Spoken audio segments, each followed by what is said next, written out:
Hey my watchers, welcome. Today we are gonna see, what if Harry Potter was left to die, but was adopted by BOA Hancock? Join Patreon for early access exclusive content of Super Op stories. Also contents that's too far for YouTube. You will get 400 content there, please do check that too. Please subscribe this channel, because definitely I will try my best to provide a valuable content for you all. Also check the description to support the original author for this beautiful creation. He was 6, cold, hungry, and hiding beneath the stairs again. Blamed for something he didn't do again. Begging the universe for safety, for escape, for anything. And for once, the universe listened. In a burst of accidental magic, Harry Potter vanished from his cupboard and reappeared in a world unlike any other. A world ruled by oceans, pirates, sea monsters, and one man known simply as the Pirate King. But fate had more plans. Years pass. Harry grows strong, powerful, dangerous. He trains in hockey, inherits the darkness of the Yami Yami no Mi, and becomes the heir to a legacy forged through fire, freedom, and rebellion. But now, the world he was born into comes calling. Hogwarts wants him back. And magic? Magic has never seen anything like Harry D. Potter, the Dark Prince of the Seas. A new home. The air in the cupboard under the stairs was stale and tight, like it hadn't been cleaned since the day Harry was shoved into it. The only light came from a thin crack beneath the door, and even that faded quickly as shadows moved on the other side. You little freak. Vernon Dursley's voice bellowed like thunder through the house. Open this door right now. 6-year-old Harry trembled. His little hands were scraped from trying to push the cupboard door closed faster. His breath hitched as he clutched a frayed blanket to his chest, heart hammering like a snitch on the run. It wasn't fair. Dudley had broken the crystal vase again and pointed his chubby finger at Harry before their aunt had even screamed. Now Vernon was stomping down the stairs, fists clenched, face redder than a boiled lobster. Harry squeezed his eyes shut. Please, someone, anyone, he whispered, voice cracking. Take me anywhere but here. Somewhere I can be safe. The air suddenly pulsed. A warm breeze swept through the cupboard. Impossible. In a space sealed shut. Dust floated upward like glitter in a windless sky. And then he vanished. Warm mist curled around him like a dream. The smell was flowery? Maybe lavender? Harry stumbled forward, barefoot, blinking. His ragged clothes clung to his skin, damp from the sudden humidity. The room he stood in shimmered with golden light, filtering through gaps in wooden walls. Steam rose from a marble floor. The sound of trickling water echoed softly. He was in a bathhouse? Who are you? The voice was like silk dipped in steel, commanding, feminine, confident. Harry turned, and instantly turned bright red. There, standing tall and proud, was a naked woman. She was like no one Harry had ever seen, tall, graceful, flawless. Her long, obsidian hair flowed like a waterfall down her back. She looked like a statue brought to Lefino, something better than statues. She was divine. Harry gasped, spun around, slapped his hands over his face. Sorry. I'm sorry, Mom. I didn't mean to. Please don't hurt me. He dropped to his knees, shaking. This was it. He was going to die in a bathhouse. Aunt Petunia would probably say it was his fault somehow. But instead of pain, he felt a hand warm, soft, gently touch his shoulder. You're just a child, the woman said softly now. You appeared here with no warning. You're frightened. Harry peeked between his fingers. The woman had wrapped a robe around herself. Her expression had softened into something strange and beautiful, concerned, but curious. What is your name, little one? Ashari. Harry Potter. She raised a brow at the name but said nothing for a long moment.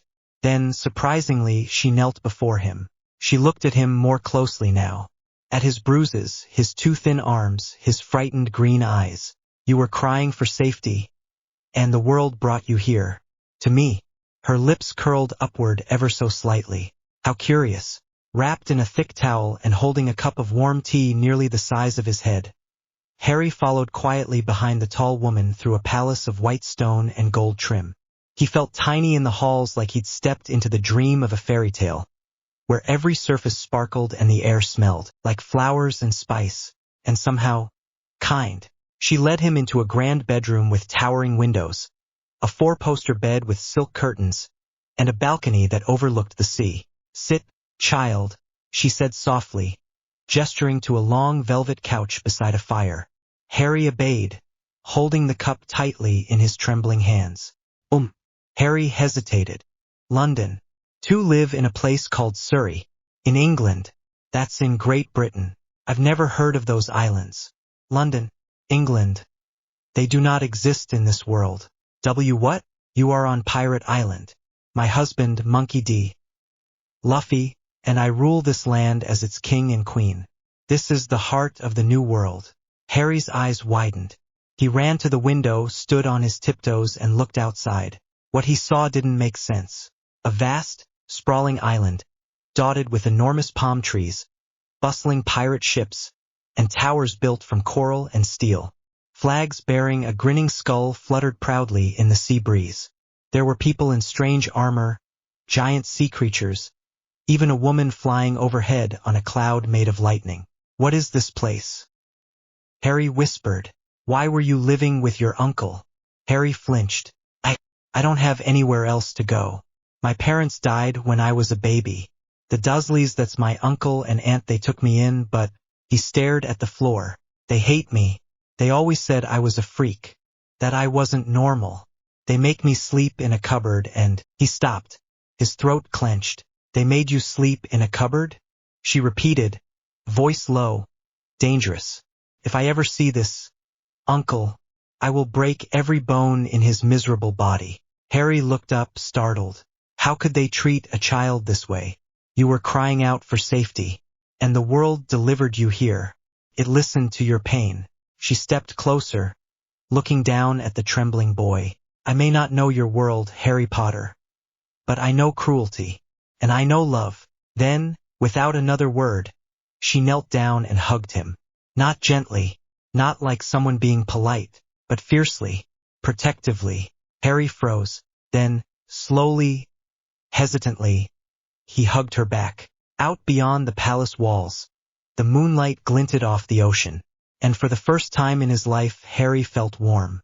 A burst of sea breeze and the scent of roasted meat rolled in as a tall man stepped through, tossing his red cloak onto a chair and yawning like he'd just napped on a warship. He was massive, broad shoulders, strong arms.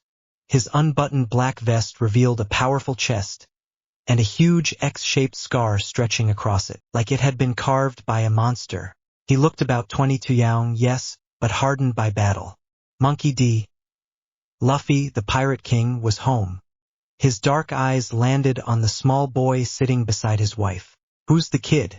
Harry, a little nervous but remembering his manners, stood and bowed slightly. "Hello, sir. My name is Harry Potter. I'm sorry if I'm intruding." Luffy blinked, then grinned. "Oh, polite and brave. Huh?" He chuckled, tossing the bone of his finished meat stick into a nearby vase. "Nice to meet you, Harry." I'm Luffy. He plopped down cross-legged right in front of the boy, casually picking up another drumstick from a tray that wasn't there 5 seconds ago. "So, what's up with that cool scar on your forehead?" Harry blinked and touched the lightning bolt-shaped scar. I don't know. I've had it since I was a baby." "Really?" Luffy leaned in with interest. "That's kinda like mine." He leaned back and pointed at his chest, where the massive X-shaped scar stretched from shoulder to stomach. "Got this one fighting a guy named Akainu. Big jerk. Lava powers. Punched a hole through me right here." He jabbed his own chest with a grin. Harry's eyes went wide. What kind of thing could do that? Luffy. Stop scaring the boy. Luffy's face contorted like jelly as he waved his arms wildly. "I'm not scaring him. Just telling things stuarius." Harry gasped. His eyes grew even wider. That wasn't normal. Her hands were still attached to her arms, and yet she was stretching Luffy's face like taffy. It didn't make any sense. "Why your face is stretching?" "Oh yeah." Luffy snapped his cheeks back into place with a grin. "I ate the gum fruit. I'm made of rubber." Luffy looked at Harry again, smile softening. He leaned forward, resting his elbows on his knees. "So, why were you crying when you got here?" His relatives hurt him. locked him in a cupboard, lied to him about the world. Luffy's grin vanished. For a moment, the Pirate King looked every bit like the man who defeated Blackbeard, Akainu, and the world government. He stood up slowly and walked over to Harry. Then, thump, he placed his straw hat on Harry's head. You don't have to go back, you know. You can stay here. With us. With you? Harry blinked. But, I'm just a... Harry held the straw hat tight.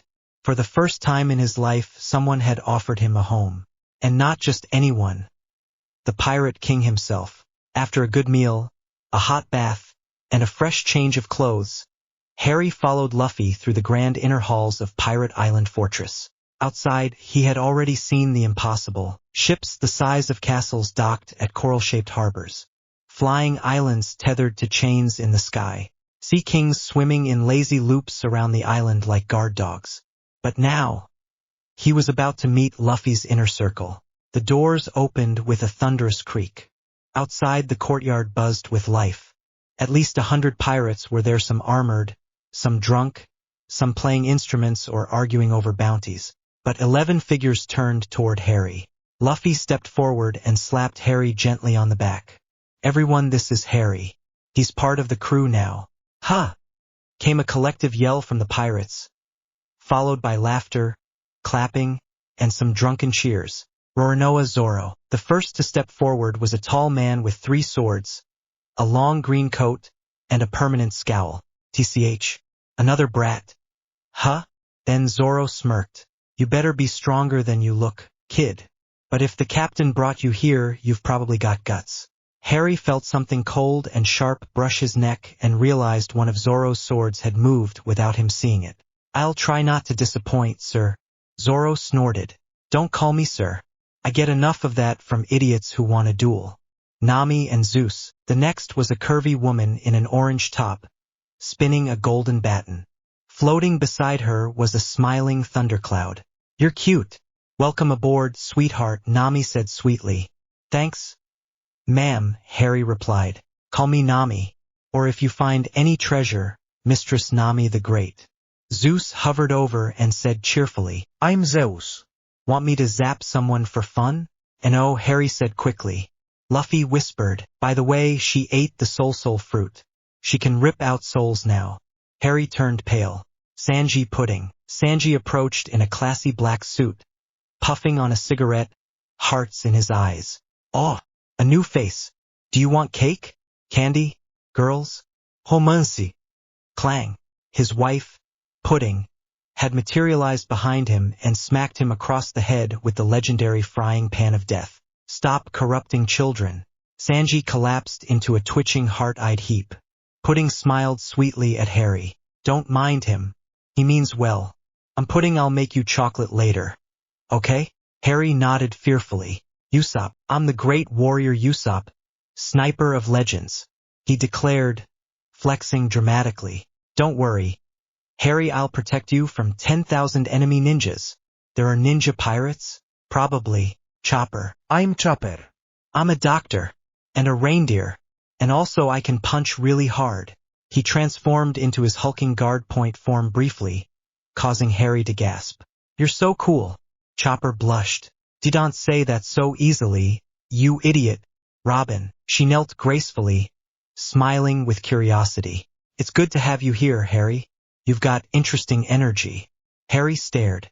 You're the one who caught me when I fell off the balcony earlier. From the floor below. That's right, she said as hands bloomed from the walls, patting his head. That's amazing and terrifying, whispered Usopp behind him. Frankie. Super. I'm Frankie. Shipwright, cyborg, cola-powered chaos machine. He struck a pose. His mechanical arms whirred and clicked. I can build you a rocket-powered tricycle if you want. Yes, please, Harry said instantly. Brook, a tall skeleton in a suit, bowed gracefully. Yo-ho-ho-ho. I'm Brook and I am dead. Brook chuckled and turned to Harry. Would you like to hear a song, my boy? He played a soft tune on his violin and Harry actually felt himself relax. You're not so scary. That's the nicest thing someone said to me all week. Brook smiled. Jinbe, the fishman warrior, stood like a mountain, eyes calm and kind. Welcome, Harry. You have endured hardship, but found the right place. Harry bowed respectfully. "Thank you, sir." Jinbe smiled. "Yamato." Then came the tall Oni woman, who strode over with a massive club on her back and wild energy. I'm Yamato. "I joined recently after Egghead. I'm also your big sister now." "Wait, what?" She picked Harry up and spun him like a doll. "You're so small and cute. I want to train you in kanabo smashing." Whyyyyyyyyyyyy. Loki. Last came Loki, a towering Viking-style giant from Elbaf, who bowed low. "Harry of the Hat, I salute you. I like you already. You'll drink mead with us when you're older." Harry grinned. "Deal." Closing moment. Luffy put his arm around Harry and shouted to the entire hall. "This kid's one of us now." A huge cheer erupted from the pirates around them. Harry smiled truly, for the first time in his life. He didn't fully understand this crazy world, but for once, he felt safe, and maybe even home. 2 years had passed since a frightened 6-year-old boy had made a desperate wish in a cupboard under the stairs, a wish that took him far from London, the Dursleys, and the darkness that once haunted his dreams. Now that boy stood on the balcony of a palace overlooking the sea, clad in a custom black coat trimmed in red, a wooden practice sword at his side, and a den mushy clipped to his collar. His name was Harry D. Potter, and he was the adopted son of the Pirate King and Queen. But the moment Harry at age 7 called her mum for the first time, she melted, eyes wide, mouth trembling. She dropped her golden wine glass, fell to her knees, and wrapped him in the softest, tightest hug. "Say it again," she whispered. "Mum," Harry said, smiling. "One more time, Mum. You're grounded forever from danger, you precious miracle." Wait, what? Luffy wasn't a teacher in the traditional sense. His idea of education was taking Harry on trips across Fishman Island, where Harry swam beside sea kings and rode Shirahoshi's shoulder like a parrot. Visiting Elbaf, where Loki held Harry up to drink from the mead springs and declared him tiny warrior of the Straw Hat clan. Touring Wano, where Harry and Momonosuke hit it off, instantly flying on Dragonback, racing across cherry blossom hills, and pranking samurai guards by switching clothes. He learned the sea. He learned freedom. He learned laughter. And then, Harry grew up into a world reshaped by his father's hand. The old world government? Gone. Its leader, Emu, a shadowy demon ruling from the Void Century, had been defeated by Luffy during the final war. The world split in two. The Four Blues and Paradise were now governed by the new government, led by none other than Queen Nefertari Vivi, supported by the former Revolutionary Army. The new world remained the domain of the 5 emperors: Monkey D, Luffy, Katakuri, Trafalgar D, Waterlaw, Red-Haired Shanks, and, somehow, Buggy the Clown. Wait, Buggy," Harry had asked. "Don't question it," Robin had whispered. "It hurts more the more you think about it. He will not be some wild monkey like his father," she declared. "He will know history, politics, multiple languages, and which fork to use." So she assigned Robin to tutor him. Harry had never known fear, until Robin became his teacher. Robin's lessons were calm, precise, coldly elegant. "Today," she said, "we'll be reviewing the Poneglyph dialects and then reading a 4,000-year-old historical breakdown of the Void Century, in its original script, with footnotes. Can I take a nap instead?"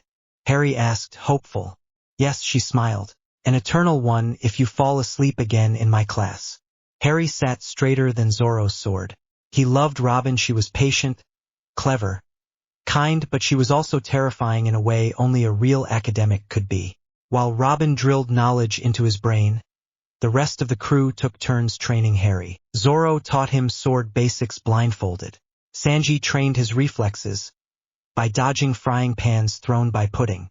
Usopp gave him slingshot lessons and tall tales. Chopper made sure he didn't die from training. Yamato tried to adopt him as her little brother and trained him with a club twice his size. Brook gave him rhythm sword lessons to music. "You must fight with style, my boy. Yo-ho-ho-ho." And Harry was thriving. He could read ancient texts. He could ride a sea king like a seahorse and duel Yamato for fun. He sparred with Momo and beat Usopp in slingshot poker. He laughed. He learned. He grew. And sometimes, When he stood on the palace walls at night watching the sea, he'd whisper, "Mom, Dad, if you're out there somewhere, thank you. I'm happy." The Darkins returns. The vault at the heart of Pirate Island was more than just a room, it was legend incarnate. The air shimmered with ancient Sea King bones lined the walls, and the very stone beneath Harry's feet was taken from the ruins of Mariewa after the final war. This wasn't just a vault, it was the graveyard of the old world, filled with the most dangerous and powerful artifacts known to man. But today, an 8-year-old boy perched on the head of a massive white snake named Salome was allowed inside. "Mom," Harry groaned, dramatically flopping on Salame's back. "How long is this going to take?" I'm starving. Her heels echoed in the vast silence of the chamber as she searched, eyes sharp, hockey alert. Meanwhile, Harry, bored, fidgety, and curious, looked around. Something caught his eye. Tucked behind a stack of weathered treasure crates was a chest, cracked open slightly. It gleamed with strange light, and inside, a strange fruit. It was shaped like a bloated pear, deep purple, swirling with pitch-black lines like shadows made solid. It almost pulsed. The stem curled like a question mark, and somehow, despite the air being dry, it shimmered like it was dripping darkness. Harry slid off Salame's head. "Mom?" he called. The fruit didn't look scary. It looked delicious. "Maybe just a nibble," Harry whispered. "Smells sweet." He reached out, fingers brushing the cool skin of the fruit. The moment he touched it, the room seemed to hum. But Harry was hungry. Without hesitation, he took a bite. The taste hit instantly, a swirling flood of bitter, sour, metallic sweetness, like sugar laced with smoke. He gagged. That's awful." But the damage was already done. The moment the bite slid down his throat, the vault shook. Black tendrils of shadow exploded from his hands, wrapping around the air, the floor, and even Salome, who reared back in shock. Harry gasped and fell to his knees. What's happening to me?" The room grew cold. The light in the vault dimmed as though the shadows were eating it. Golden treasure tarnished to black. Magic scrolls crackled and died. Even the ground beneath Harry cracked and caved inward like a void was trying to pull the world inside. "Harry!" She rushed to him, eyes wide, true fear for the first time in decades. Her hockey flared like wildfire. She grabbed him, trying to steady the boy as he clutched his stomach, gasping. "What did you do? What did you eat?" He pointed at the chest. "No," she whispered. "That fruit, Blackbeard's fruit. The darkness itself." She looked at Harry, his arms wrapped in shadows that danced like living ink. He looked up at her, eyes glowing faintly purple. "Mom, I'm scared." She pulled him close, cradling him against her chest. "It's okay. I've got you. You're safe. Nothing, not even darkness, will take you from me." Salome slithered close again, still wary, watching the shadows twisting around Harry. Behind them, the chest slowly shut itself, as if the vault knew what had just been unleashed. The Yami Yami no Mi, the devil fruit of absolute darkness, gravity, and destruction, had chosen a new host. An 8-year-old boy with a scar on his forehead and a heart full of kindness. The vault was quiet again. The tremors had stopped. The shadows that had lashed out like living serpents were now faint tendrils, curling harmlessly around Harry's wrists before vanishing into his skin like whispers of smoke. She knelt beside him, brushing hair from his forehead. Her touch was soft, her eyes gentle, but the tension hadn't left her shoulders. "Are you okay now?" she asked softly. I think so," Harry said. The shadows stopped. "I can feel them inside me." Harry swallowed hard. Was it cursed? Not cursed, but it is heavy, hungry, dangerous. It doesn't work like other devil fruits. It doesn't just give you power, it consumes what it touches. Light, pain, even other devil fruits. She looked him in the eye. The man who used it before Marshal D. Teach, known as Blackbeard, was a monster. He murdered, betrayed, and destroyed without hesitation. He used the fruit to absorb and destroy. But he was weak, cowardly, and my husband killed him. Harry looked down at his hands. The shadows were gone. For now. So, this was his fruit? Luffy, and I found it months after the final war. locked in the ruins of Hakanosu, still alive, still waiting to bond with someone new. We sealed it away, deep in this vault, thinking no one would ever find it again, that we had buried his legacy. She gave him a look that was somewhere between guilt and awe. Looks like we were wrong. Harry clenched his fists. It didn't feel evil. Not exactly. Just huge. Like it wanted to eat the world. A rare, genuine, radiant smile. She leaned in and kissed his forehead, then gently cupped his cheek. I know you will, sweetie. You're my son. And you are so much stronger than that monster ever was. Harry hesitated, then whispered, why not? Because she gave me a quiz last week. On dit Villefruit. The Yami Yami no Mi was on it. I got it wrong. She's gonna make me rewrite for entire. And then, oh darling, you're already a stronger pirate than half this island. She stood up and held out her hand. Come. You'll need to start training soon before that power tries to control you. You must become its master. Harry took her hand, shadows flickering gently around his fingertips. Right behind you, Mum. Harry sat nervously in a smaller chair, his fingers twitching slightly, shadows flickering unconsciously along his fingertips. The truth was out. So, let me get this straight, Luffy said between bites. You went into our most secure vault, found a devil fruit that literally radiates evil, and ate it because it looked yummy? Yes, sir, Harry said sheepishly. Luffy paused. Then he blinked. That's hilarious. He stood up, grinning, and ruffled Harry's messy hair. I'm not mad. You're alive. You're stronger. And you're still you. That's all that matters. Harry smiled gratefully. Thanks, Dad. But, Luffy added, eyes serious for once, you're gonna train even harder now. Controlling the dark fruit ain't a joke. Good. Luffy laughed. Next you'll be eating a volcano. Let's spar later. We'll not be sparring until I'm finished with him, came a calm, cold voice from behind. The temperature dropped 5 degrees. Robin entered the room with her books under one arm and a long, elegant glare aimed directly at Harry. Almost 3 years of private lessons. 3 years. And you still didn't recognize the Yami Yami no Mi? It was in last month's quiz. Harry tried to shrink into his chair. Got distracted. By what? A shiny chest. Well, kind of, yeah. You're getting double homework for a month. A month? And a report comparing the Yami Yami no Mi and the Gura Gura no Mi. In ancient script. With footnotes. Handwritten. That's cruel. That's merciful, considering you accidentally inhaled half the vault's artifacts. Some days later, he was sitting on his bed, speaking to Salome. Not just talking to her like someone talks to a pet, he was speaking a strange language. It hissed and flowed like silk across stone. A tongue that sounded ancient. And Salome was responding. Oh, morning, Mom. I was just asking Salome if she knew why my hands glowed again last night. He's hearing serpents. Like me. Later that week, during a late-night lesson, Robin lectured from her usual stack of books. She turned to grab a scroll, then sat back down, and fell flat on the floor.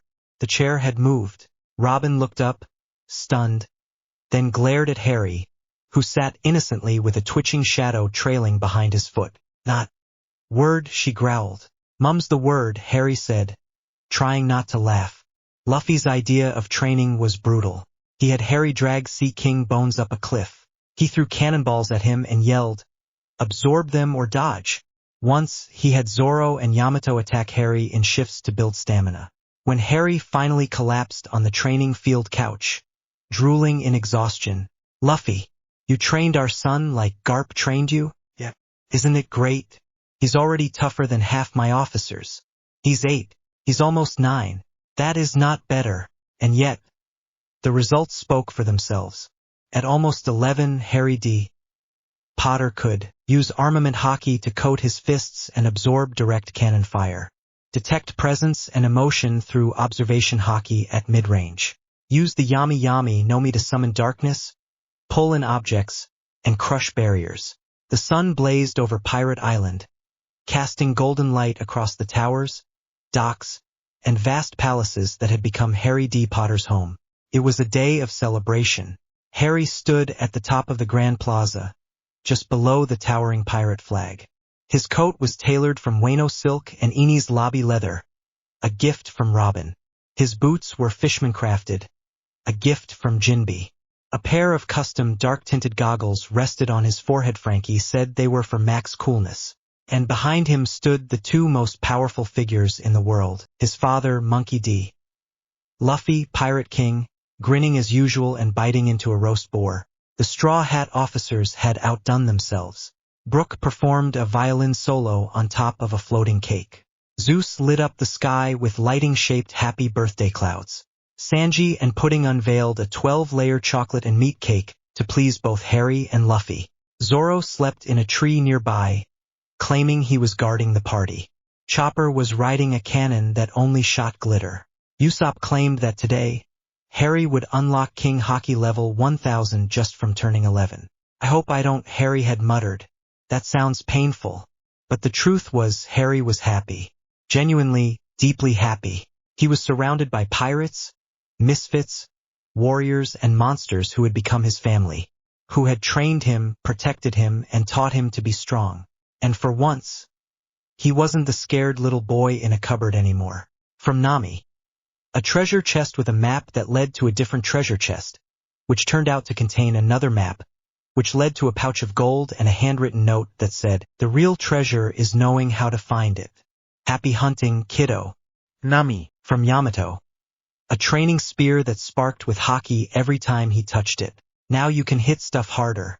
From Zoro passed through Chopper because he was asleep. A practice sword with 3 notches on the blade. For when you stop hiding from your homework. Harry gulped. Just as Loki was preparing to hoist Harry onto a shield for the official birthday warrior toast, the sky suddenly split with light. Not lightning. Not Zeus. Something different. A warm golden beam shimmered in the air above the main square, humming with soft energy like a spell being cast from the heavens. The music stopped. The laughter paused. Every pirate in the square turned, muskets and cutlasses instantly drawn. Even the Sea Kings let out low, warning growls from the harbor. The light twisted and opened and 3 figures stepped through. One was a towering man with a wild beard, coat too short for his belly, eyes wide with wonder. One was a sharp-eyed woman with tight gray hair and the kind of expression that screamed headmistress. The last was an old man in a sweeping cloak with twinkling eyes and half-moon spectacles, holding a wand and a long quill. They stepped into a pirate fortress surrounded by cannons, sea kings, and warriors from every corner of the world.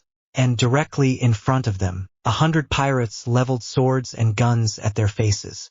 Above them flew the Jolly Roger of the Pirate King. The tall man with the beard scratched his head awkwardly. "Oh, hi." The light from the portal faded, leaving only tension in the air, thick and crackling.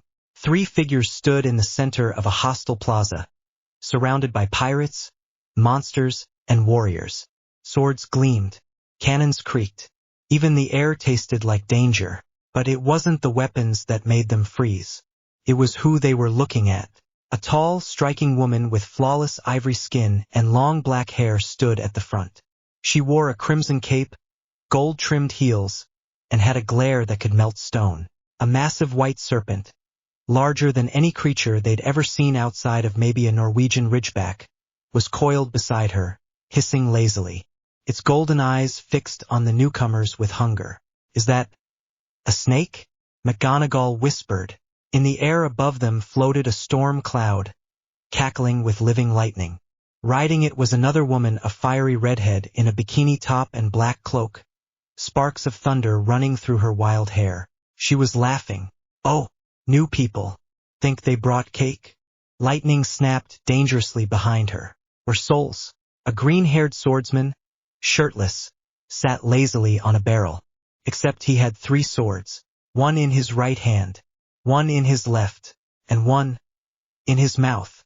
His eye was half closed, and yet everyone could feel the pressure rolling off him like a storm at sea. And then, a horned girl with a massive Kanabo club grinned widely. They looked squishy. And finally, a towering 70-meter-tall giant stood in the harbor, leaning on a warship like it was a walking stick. He had glowing purple hair, thick braids, and bandaged eyes that still radiated raw power. His voice boomed, amused. Should I squish them or wait for the birthday speech? A soft rustle of sandals on stone silenced everything. Monkey D. Luffy walked forward, calm but serious. Meat bone in one hand, hockey rolling off him like heat waves.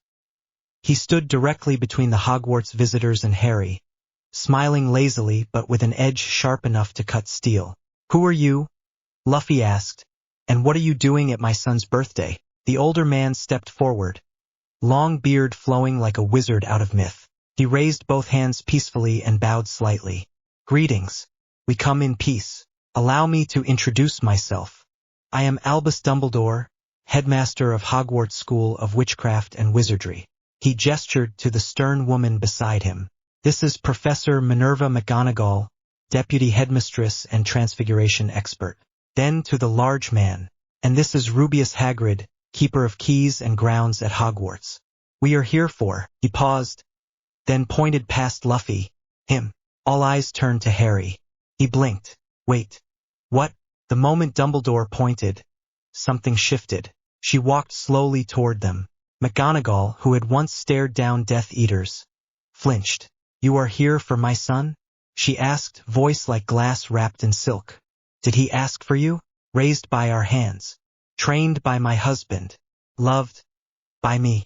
She was nearly 2 meters tall in heels, coiled with serpents and pride.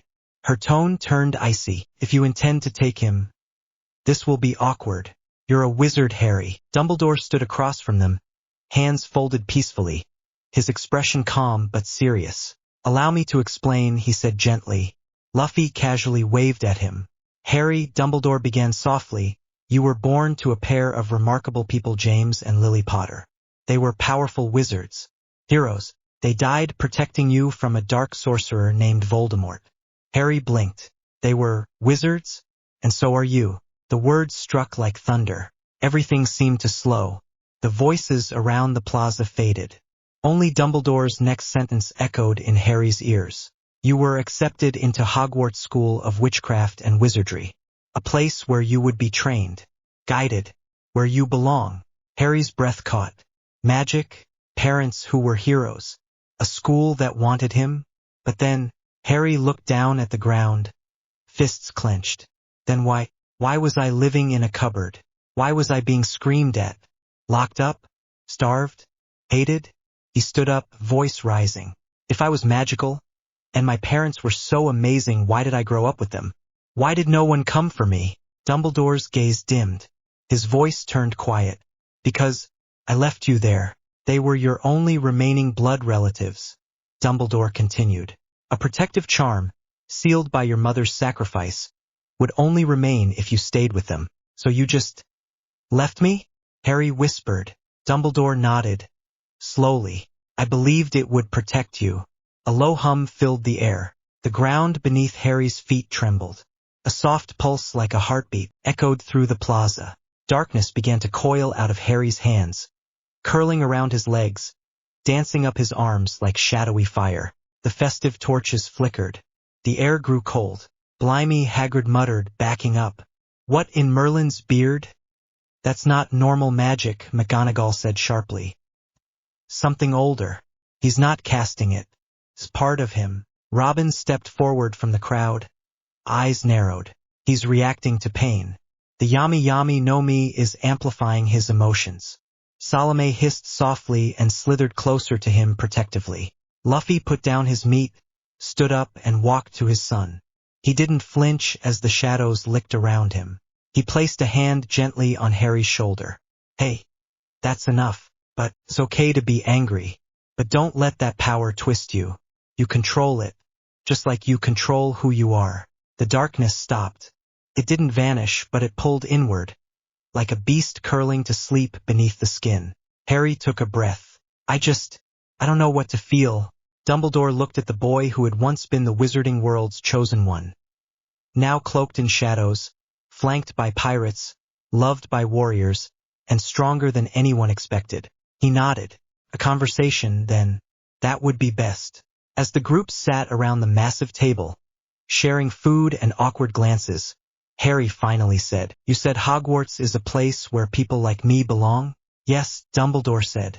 Place of learning. Magic. Friends. Sounds like here, he muttered. The long table was filled with food, laughter, and cautious glances. Across the table sat the three Hogwarts representatives Dumbledore, McGonagall, and Hagrid, now noticeably pale. McGonagall folded her hands slowly. Pardon me? Did you say Pirate Island? Nami chuckled from nearby. Technically it's the pirate fortress of the New World, but yeah, Pirate Island. Robin added calmly, sipping her wine. You're sitting in the capital of the Straw Hat Pirates. We rule this and more islands. This is the seat of the Pirate King, which is me. Luffy grinned, waving his meat leg like a baton. The three wizards blinked. Dumbledore cleared his throat. I see. So this is not simply a pirate outpost, then? Nope, Luffy said with a full mouth. This is my home, and he's my son. He gestured to Harry with pride. The Prince of Pirate Island. McGonagall dropped her teacup. Hagrid's jaw slowly unhinged. Dumbledore just stared. So, Hagrid said slowly, you lot all have powers?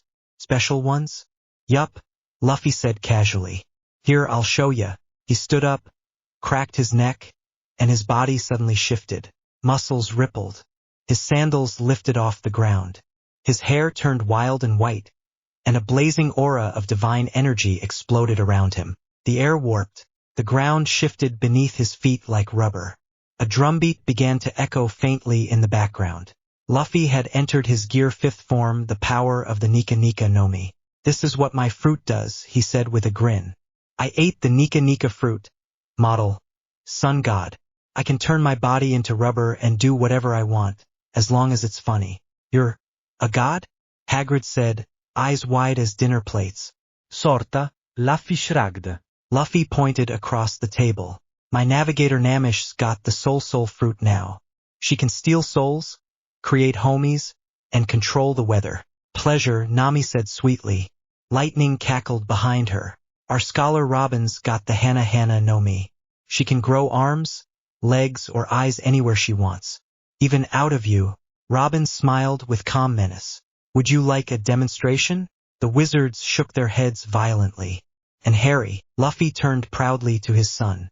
He has the Yami Yami no Mi, the dark fruit. It lets him control gravity, pull in magic, cancel powers, and eat light. And pain, Harry added, quietly. I can take other people's pain, but I have to feel it myself. That made even Dumbledore flinch. There was a long, stunned silence. Even Dumbledore, who had once faced dark lords and dragons, who had stood in battle with phoenixes and cursed fire, sat back slowly in his chair. Remarkable, he said at last. Your world. It runs on an entirely different system of power. Almost mythological. We thought we'd seen everything, McGonagall admitted. We were wrong. So Hagrid muttered to himself, still in awe, you just eat a fruit and get all that? Luffy grinned and slapped him on the back. Yup. And if you're lucky, you don't explode. Want one? No. McGonagall and Dumbledore both snapped in unison. The Hogwarts visitors had been stunned silent for nearly 5 full minutes, still processing the devil fruit breakdown. The wine in Dumbledore's glass had long gone warm, untouched. McGonagall was writing in a notebook at frantic speed, and Hagrid kept glancing at Zeus like he might explode. Then, slowly, Dumbledore leaned forward, eyes gleaming with curiosity. Nah, I'm not good at writing, Luffy cut in casually. But I can show you something cooler. Luffy turned, cracked his knuckles, and let out a wave of pure willpower. The air hummed. The stone beneath their feet trembled slightly. A wave of shimmering heat rolled off his body, and the sky above Pirate Island dimmed for a second, as if the sun blinked. This, Luffy said, is hockey. The 3 wizards all blinked in unison. Dumbledore's eyes widened. McGonagall's mouth actually opened. Hagrid dropped his meat stick. This isn't magic, Luffy said. It's power from within. Everyone has it, if they're strong enough. He held up his fist and it turned black and glossy, like obsidian armor. This is armament hockey. Makes my punches hurt more than cannonballs. Then he closed his eyes and his expression shifted. Calm. Focused. His aura extended like ripples in water. Dumbledore jerked his head up. What is observation hockey? Luffy said. lets you feel everyone around you, their emotions, sometimes their future. Robin smiled politely. He can dodge death in his sleep. Suddenly, Luffy turned around and shouted, Oi! I need 5 of you idiots down here. 5 pirate grunts scrambled forward, swords and rifles at their sides. They looked at Luffy, then Harry, then the magic wizards watching, and began sweating. You're gonna fight my kid? Luffy grinned. What? Sir, it's his birthday. And oh, fruit powers! Luffy shouted, pointing at Harry. Just HAKI. Harry stood, cracked his knuckles and sighed. Dad, again? Small. Impress the magic people. All right, the pirates formed up nervously. One swung a sword. Wham! Harry vanished and reappeared behind him. Driving a fist into his ribs, armament Kotan sent him flying into a pile of roast boars. Another rushed with a spear boom. Harry ducked and hit the ground, creating a shockwave that knocked all 5 off their feet. 2 more scrambled up, tried a tag team slash. Harry blocked both with one arm, spun, and clotheslined them into unconsciousness. The last guy dropped his weapon. I surrender. Too late. Harry flicked his forehead with armament hockey. Thud. 5 pirates. All down. In under 10 seconds. No fruit powers. Just pure hockey. Luffy looked over the groaning pirates, then beamed. You guys did great. One of them groaned from under a cake table. You told us not to hold back. Yeah, Yaso, I'll double your pay. We don't get paid. Triple your pay then. The wizards are officially broken. Dumbledore looked like someone had just hit him with a cruciatus made of disbelief. He didn't use a wand. He didn't even speak. McGonagall muttered. And he's 11, Hagrid said, blinking.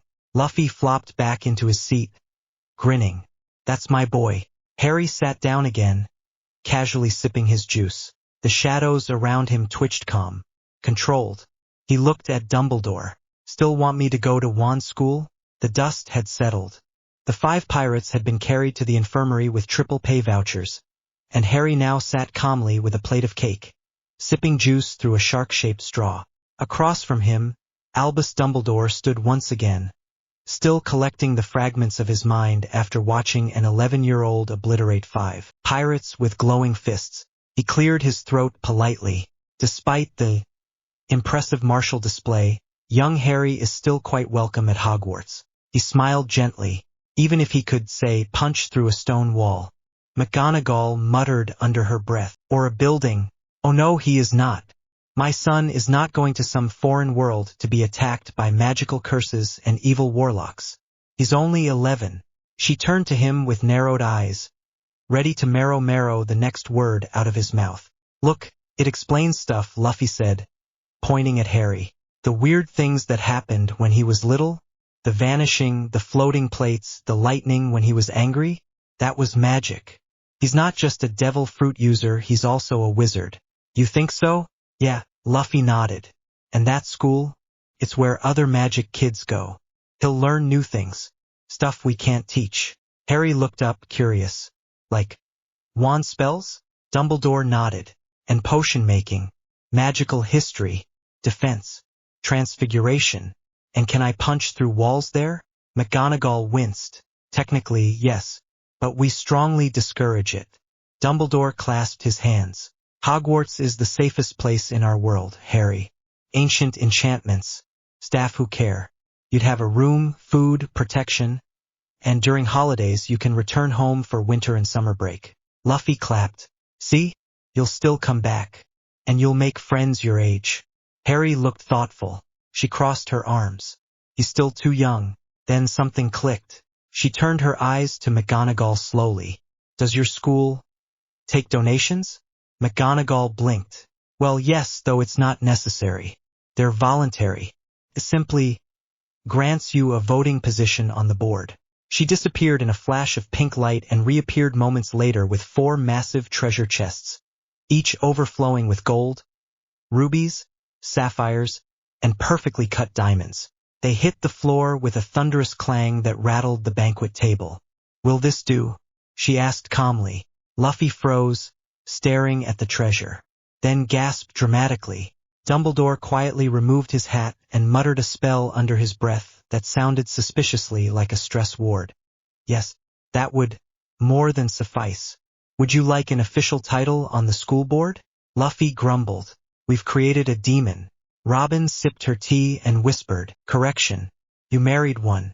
The 4 treasure chests still glowed under the moonlight, casting sparkling reflections across the courtyard of Pirate Island's fortress. Rubies the size of gobstones. Bars of gold etched with pirate markings. More diamonds than Gringotts' vaults. Hagrid stared at the mountain of treasure with wide eyes and a quivering beard. Great Scott, Professor Dumbledore. With this, we could renovate the entire castle. Indeed she is, McGonagall said with a very tight smile. Whether we like it or not. McGonagall adjusted her spectacles and muttered to Dumbledore. Now, if only we could find a competent history professor. One who wouldn't bore the students to sleep. Suddenly, Robin's eyes sharpened. She straightened up and leaned forward. Excuse me, are you looking for a history professor? All 3 heads turned to her. Indeed we are, Dumbledore said slowly. Robin nodded with interest. I'd like to apply. I've been Harry's tutor for the last 2 years. I hold over 5,000 years of world history knowledge across multiple civilizations, languages, and cultures. I've also survived war, revolution, and piracy. I can teach magical theory, world history, geography, and a few other things should they be of interest. Hagrid scratched his beard. No offense, ma'am, but Hogwarts students can be a handful. Some of 'em will eat you alive. Especially the Slytherins. Harry smirked. You shouldn't underestimate her. She was my tutor. She's really strict. Robin smiled, a little too calmly. I do have a method for handling problem students. She snapped her fingers. Her shadow erupted. From behind her bloomed a massive demonic form, shaped by dozens of arms, eyes, and curling thorns, a twisted black blossom of limbs and menace. Hagrid screamed, nearly knocking over a platter of roast pork. Sweet Merlin's pants. This is my Demonio Fleur form, Robin said sweetly. It's very persuasive. McGonagall, adjusting her glasses again. You're hired. Robin, now sipping her tea, added casually, and I can also teach the students about devil fruits, should that ever be of interest. Their taxonomy, historical appearances, and theoretical magical intersections. Dumbledore, who by now was practically trying to hold his jaw in place, nodded.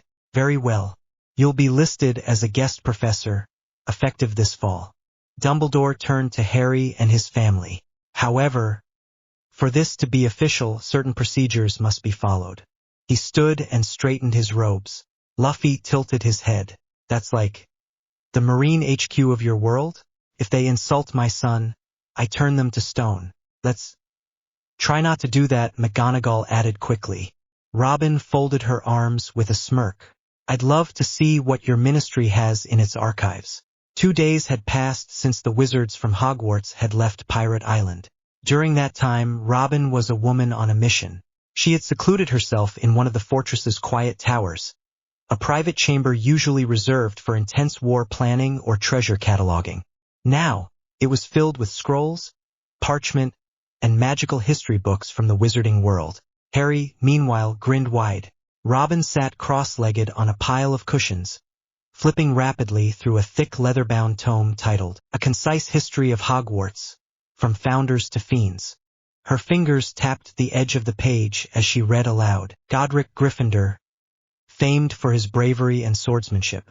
Helga Hufflepuff, loyalty and food magic. Rowena Ravenclaw, knowledge and invention. And Salazar Slytherin, blood purity and parseltongue. She narrowed her eyes at that. How very archaic. She reached for another book, The Magical History of Britain, and murmured thoughtfully, a secret society woven beneath the history of a monarchy-ruled empire. This world has had its own wars, but they're just as terrified of power as the celestial dragons were.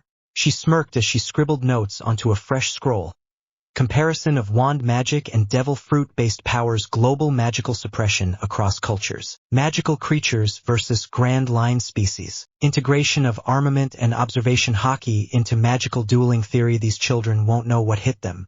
Meanwhile, in the throne room, Dumbledore and McGonagall had returned that morning to finalize preparations. Luffy was sitting sideways in his tossing a meat skewer into the air and catching it with his mouth. Dumbledore, as always, remained calm and polite. "We've made the arrangements," he said. "You'll be coming to London by special magical transport. Your arrival will be through a secure entrance. We're bringing weapons." "I wouldn't recommend drawing them," McGonagall said, mildly concerned. "Wands are twitchy things when threatened. I must stress," Dumbledore continued, "that your world is unknown to most of ours. Outside of a few select departments, magic is hidden. Pirates, devil fruits, hockey. None of that exists in public knowledge. London is a very different place." Luffy raised his hand. "So not a pirate island." "Definitely not a pirate island," McGonagall confirmed. "Any meat festivals?" "Not unless you count the Leaky Cauldron's shepherd's pie." "Lame." Harry, sitting cross-legged on a crate nearby, piped up. "Okay, so listen.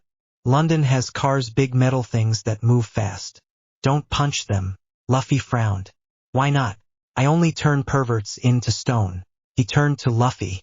"And Dad, don't fight policemen. What if they attack me? Just don't punch them first." Luffy nodded reluctantly. "Fine. But if they insult my hat?" It was a rainy, gray-skied afternoon in London, 2001, when a large magical ripple shimmered through a back alley in Camden Town. A second later, Hagrid stumbled out, holding a magical umbrella big enough to double as a boat sail. Behind him followed a group that looked like something out of the wildest fever dream of British security services. Robin, taking quiet mental notes on everything. Harry, in a brand new jacket and scarf, looking excited. And Sanji, wearing a long black coat, lighting a cigarette while eyeing every passing woman. "This is London," Luffy grumbled, flipping his coat collar up. "It's all wet." "That's what I told you," Harry said, holding his own umbrella. "It always rains. It smells like puddles and cooked bread," Robin added. Hagrid chuckled. "Well, welcome to the heart of the United Kingdom. Got a bit o' time before our appointment with the Ministry, so I figured I'd show you lot around first." As they walked, Sanji leaned over to Harry, whispering, "So, do the women here wear skirts or robes?" Harry raised an eyebrow. "You're not here for cuisine. You're here to ogle. You promised ant pudding." Sanji froze. "You wouldn't." Harry smirked. "Say one word to a girl and I tell her everything." Sanji quietly adjusted his tie and muttered, "Bloody brat."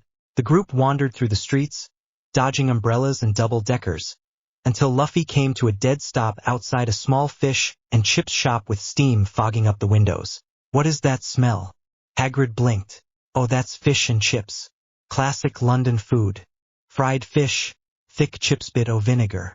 Luffy stared in awe. "It smells like victory." Before anyone could stop him, Luffy rushed inside. The woman at the counter, in her late 30s, tired and unprepared for this kind of nonsense, looked up as the barefoot man in a straw hat threw down a sparkling, solid gold coin the size of a galleon. She blinked. "Is that real gold?" Luffy smiled. "Yup. I've got more if it's not enough." She almost fainted. I don't have change for that." "Keep the change." The woman nearly fainted again, mumbling something about angels and tax fraud.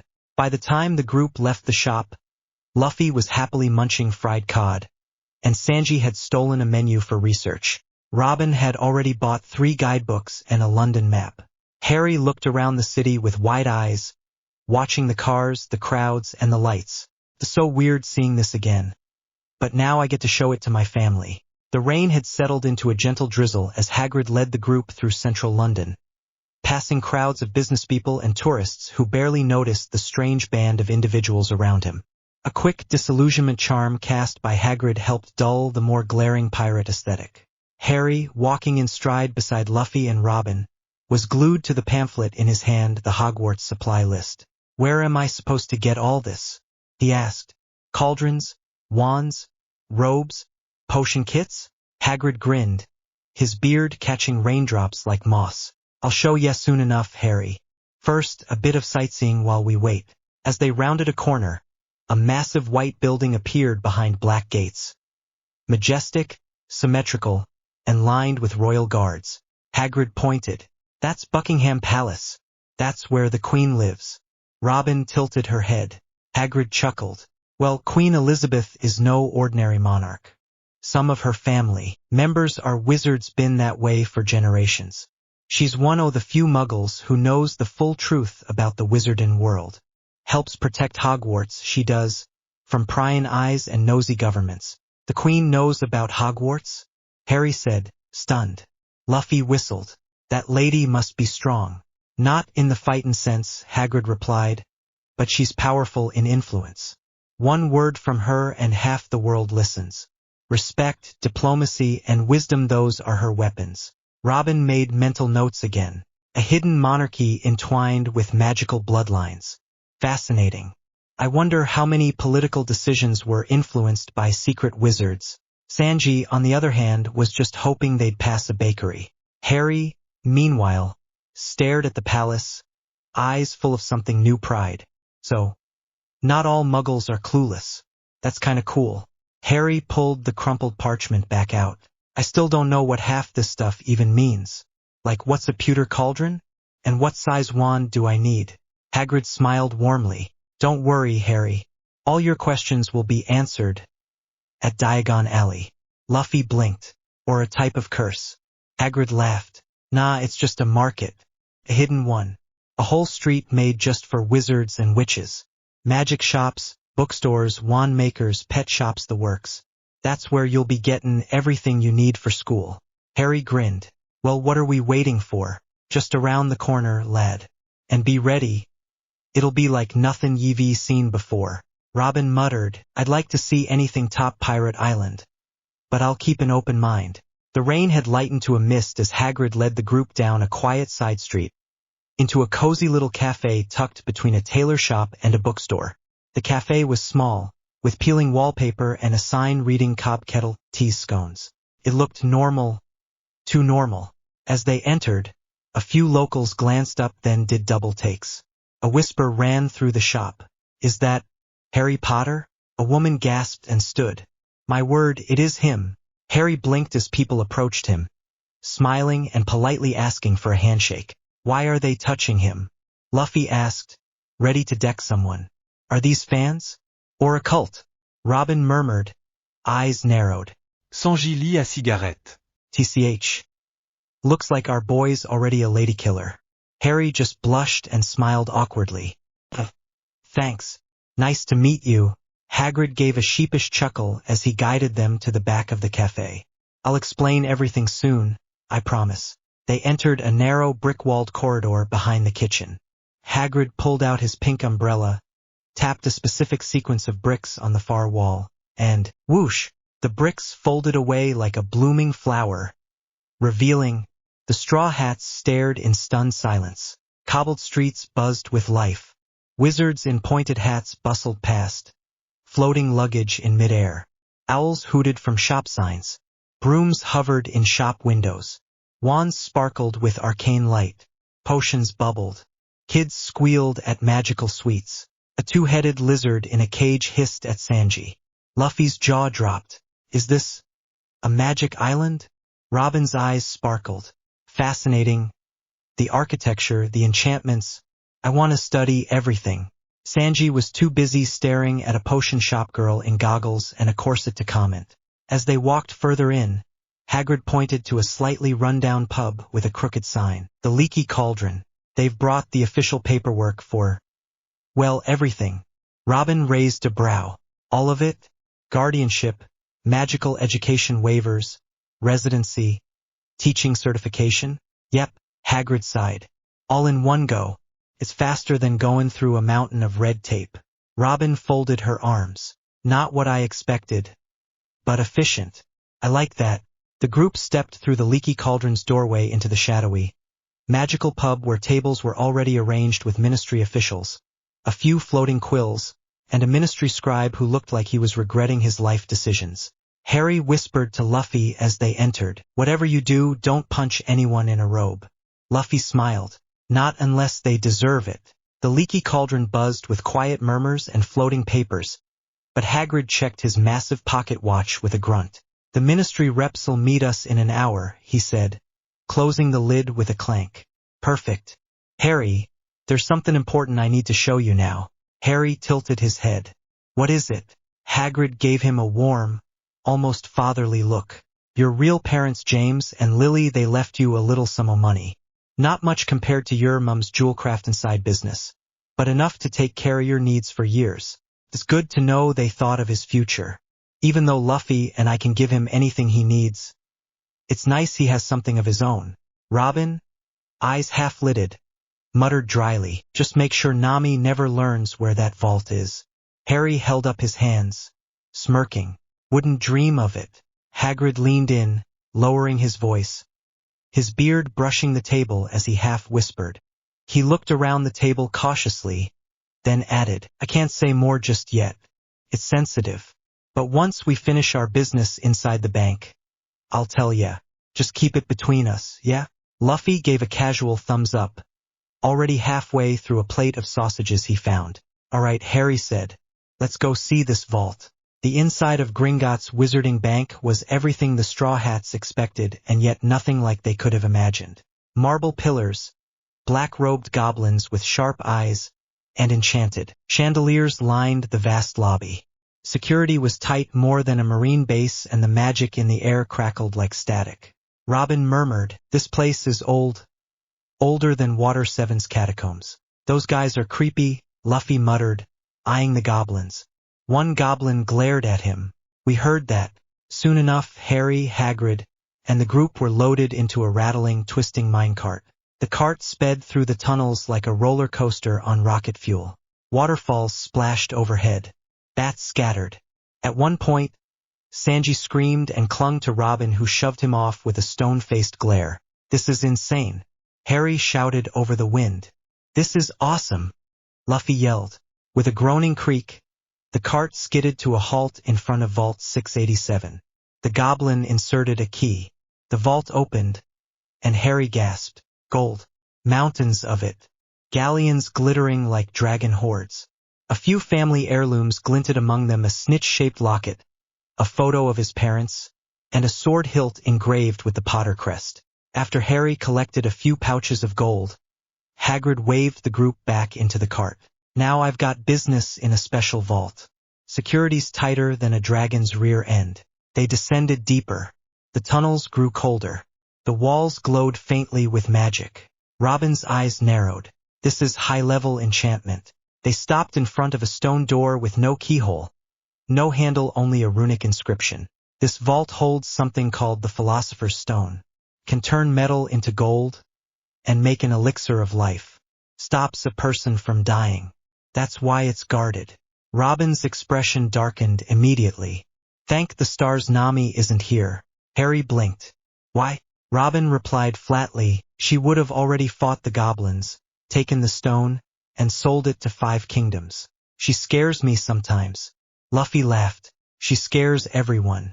Inside the Leaky Cauldron's private meeting room, the table was neatly arranged with ministry officials, scrolls of paperwork, and an enchanted feather quill scribbling notes on its own. 3 ministry reps sat across from the pirates. Undersecretary Thistlewhite, a balding, tense wizard with thin spectacles, Lady Gladmire, a stern witch in ministry blue, and Director Boggins, a curious, round man who seemed to be trembling with excitement. As pleasantries were exchanged, the moment of truth came when Thistlewhite asked, "Now, just for the official records, Mr. Monkey D. Luffy, could you state your occupation and affiliations?" Luffy grinned and said casually, "Pirate King, Emperor of the New World, Captain of the Straw Hat Pirates." The entire room went silent. "I'm sorry. What?" asked Gladmire, blinking. "Did he just say Pirate King?" Boggins whispered in awe. Director Boggins, curious, pulled out a glowing bounty reader device. When he inputted their names, the numbers appeared in shimmering gold. Luffy 5 500 000 000 beri. The device beeped and converted the values into British wizarding gold standards. Luffy, £550 million. The 3 ministry reps paled. "That's more than the ministry's annual budget." Gladmire whispered. "Sweet Merlin's beard," muttered Thistlewhite. "I own 3 vaults," Luffy said, smiling. "One's just meat." Speaking of Harry, said Gladmire, recovering. Can you tell us about his abilities? Magical readings from his name are erratic. Robin sipped her tea and gestured for Luffy. You want to take this one? Luffy nodded and turned serious rare for him. Harry's a wizard, yeah, but he's also a devil fruit user. He ate the yummy yummy Nomi the dark fruit. Everyone froze. Even Robin's eyes darkened slightly. He's also trained in hockey, Robin added. All 3 types. Observation, armament, and a touch of conquerors. Wait, what? Said Thistlewhite, now white as parchment. A child with that level of magic and combat power? He's 11, Luffy grinned. He can punch through stone walls. Without powers. That's horrifying, whispered Boggins, who was now sweating. While the officials reeled, Robin sat patiently, finishing the last of her test quill work. She passed with flying colors, not only mastering the magical theory quiz, but correcting 2 historical errors in the textbook they gave her.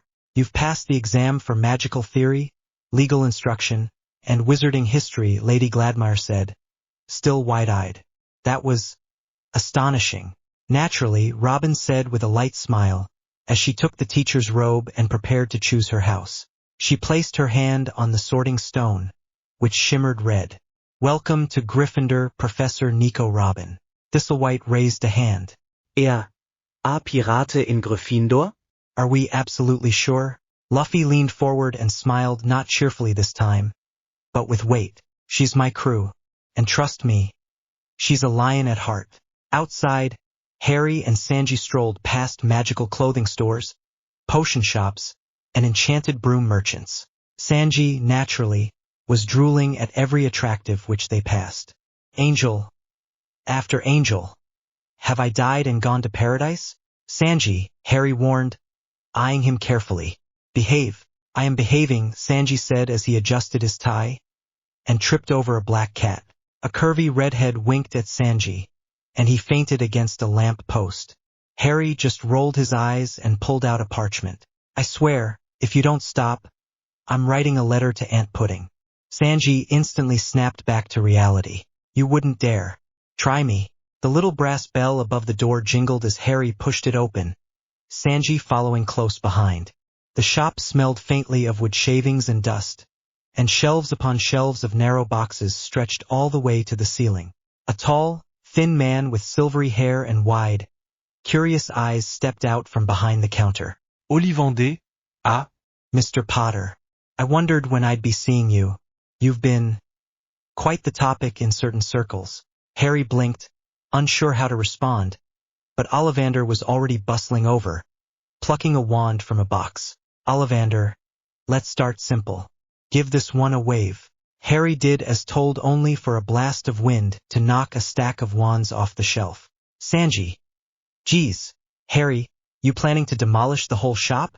Ollivander, perhaps not that one. Try this. The second wand caused a nearby vase to crack in 2 before Harry even flicked it. Sanji, lighting a cigarette at this rate will need a construction crew. Ollivander, snapping his head around, no smoking in here. Blondie. Sanji grumbled but tucked the cigarette away.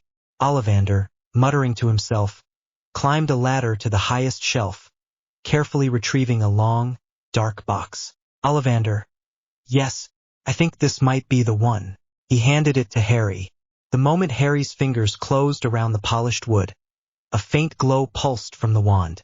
To everyone's shock, tendrils of black energy, his dark fruit power coiled along the length, merging with it like it had been waiting for him all along. Ollivander, eyes wide, fascinating. That is something I have never seen. Harry, long story. Ollivander, indeed. But you should know this wand has a brother, and that brother belongs to the one we do not name. Harry's grip tightened slightly. Sanji just whistled low. Sanji, well, that's not ominous at all. Harry stepped out of Ollivander's shop clutching his new wand, the faint trace of the dark fruit's energy still humming along the wood. Beside him, Sanji was muttering about finding a decent cafe before he starved.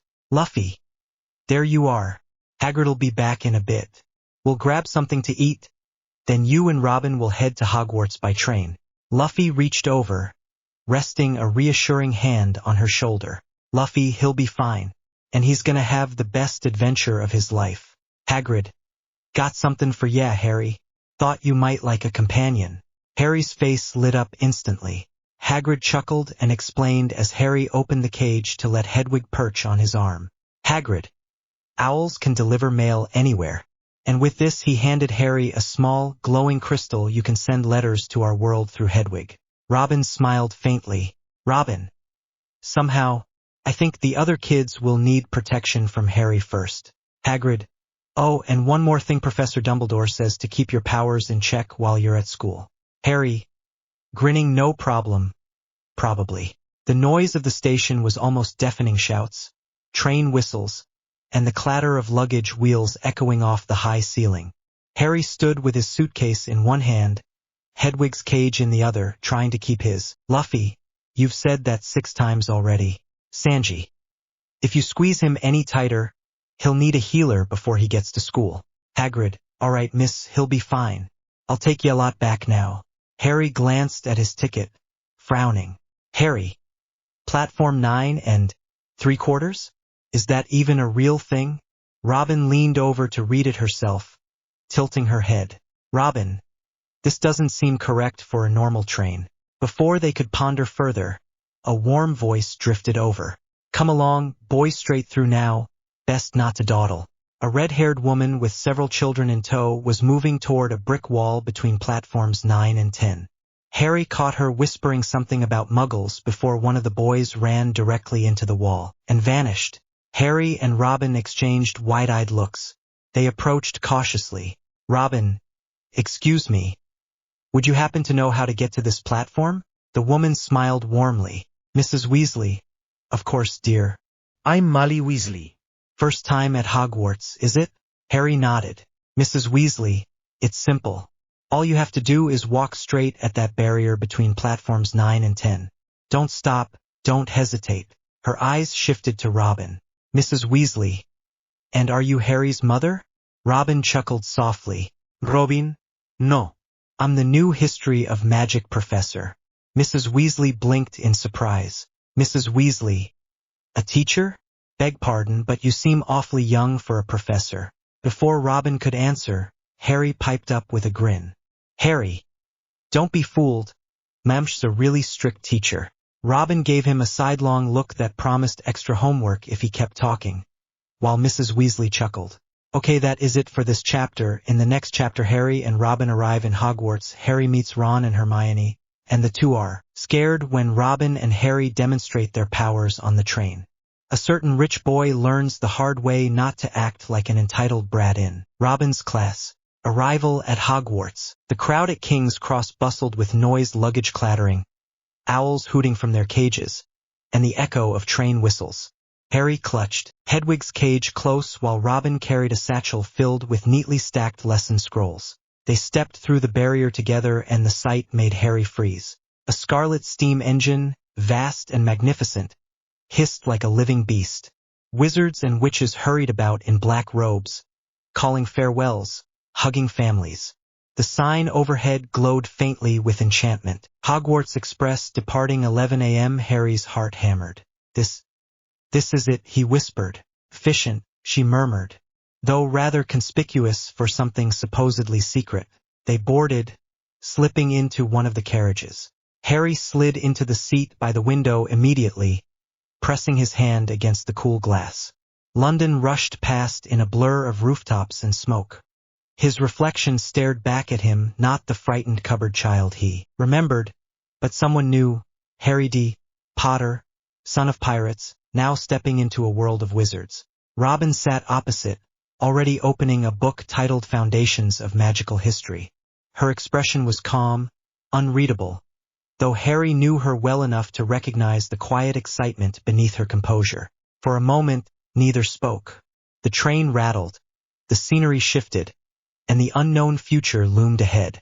Finally, Harry said softly, "This is really happening, huh?"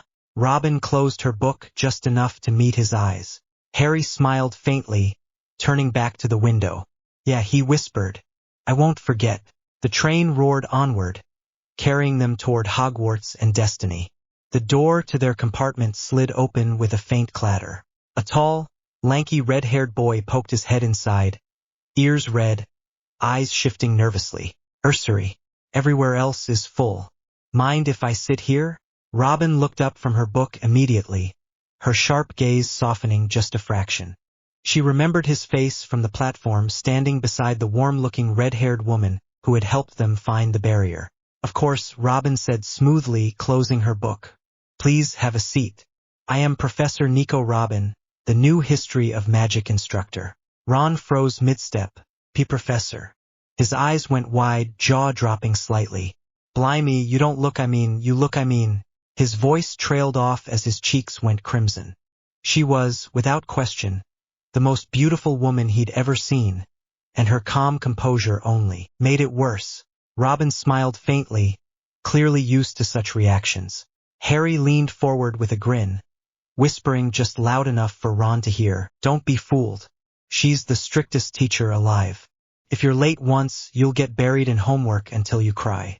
Robin's eyes narrowed immediately, a single elegant brow arching. The air in the room seemed to chill. Harry's smirk faltered. He sat straighter in his seat. "Sorry, Aunt Robin." Satisfied, Robin returned to her book, letting the silence hang just long enough to make her point. Harry turned back to Ron, grinning sheepishly. "Anyway, I'm Harry." "Harry Potter." Ron blinked, then blinked again. "You're joking." "Nope." Harry tapped his forehead casually and brushed aside his messy hair. The lightning bolt scar gleamed faintly in the sunlight from the window. Ron's jaw nearly hit the floor. "That's him. Harry Potter. The Harry Potter." Harry shrugged, leaning back against the window as if it was nothing more than someone asking about freckles. "Yeah, that's me." Ron sat down heavily, still staring like he couldn't believe his luck. "Bloody hell," he muttered under his breath. Harry just smirked, reaching over to scratch Hedwig through the bars of her cage. The sliding door creaked open again, this time revealing a kindly older woman pushing a rattling trolley stacked high with sweets. Chocolate frogs hopped in boxes, cauldrons of fudge bubbled faintly, and bright wrappers shimmered with enchantments. "Anything off the trolley, dears?" she asked warmly. Ron looked embarrassed, his ears going red again. He shook his head quickly. "No thanks. I brought sandwiches." Harry noticed the way Ron's eyes lingered on the sweets, then dropped to his lap with a flicker of shame. Without a word, Harry dug into his coat pocket and pulled out a fistful of glittering gold coins. His grin was wide and unbothered. "We'll take the lot." The trolley which blinked in shock. "All of it?" "Yup," Harry said casually, dumping the coins into her tray. Ron just stared, jaw slack. That's more than my dad makes in a month." Within minutes, their table was covered in every kind of magical treat imaginable. Chocolate frogs leapt across the cushions. Licorice wands glowed faintly with sparks. Bertie Bott's every flavor beans rolled dangerously close to the edge.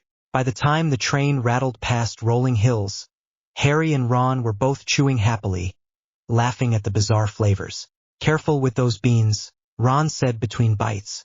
"They've got every flavor. I had one that tasted like earwax once." Harry tried one and gagged immediately. "Ugh, soap."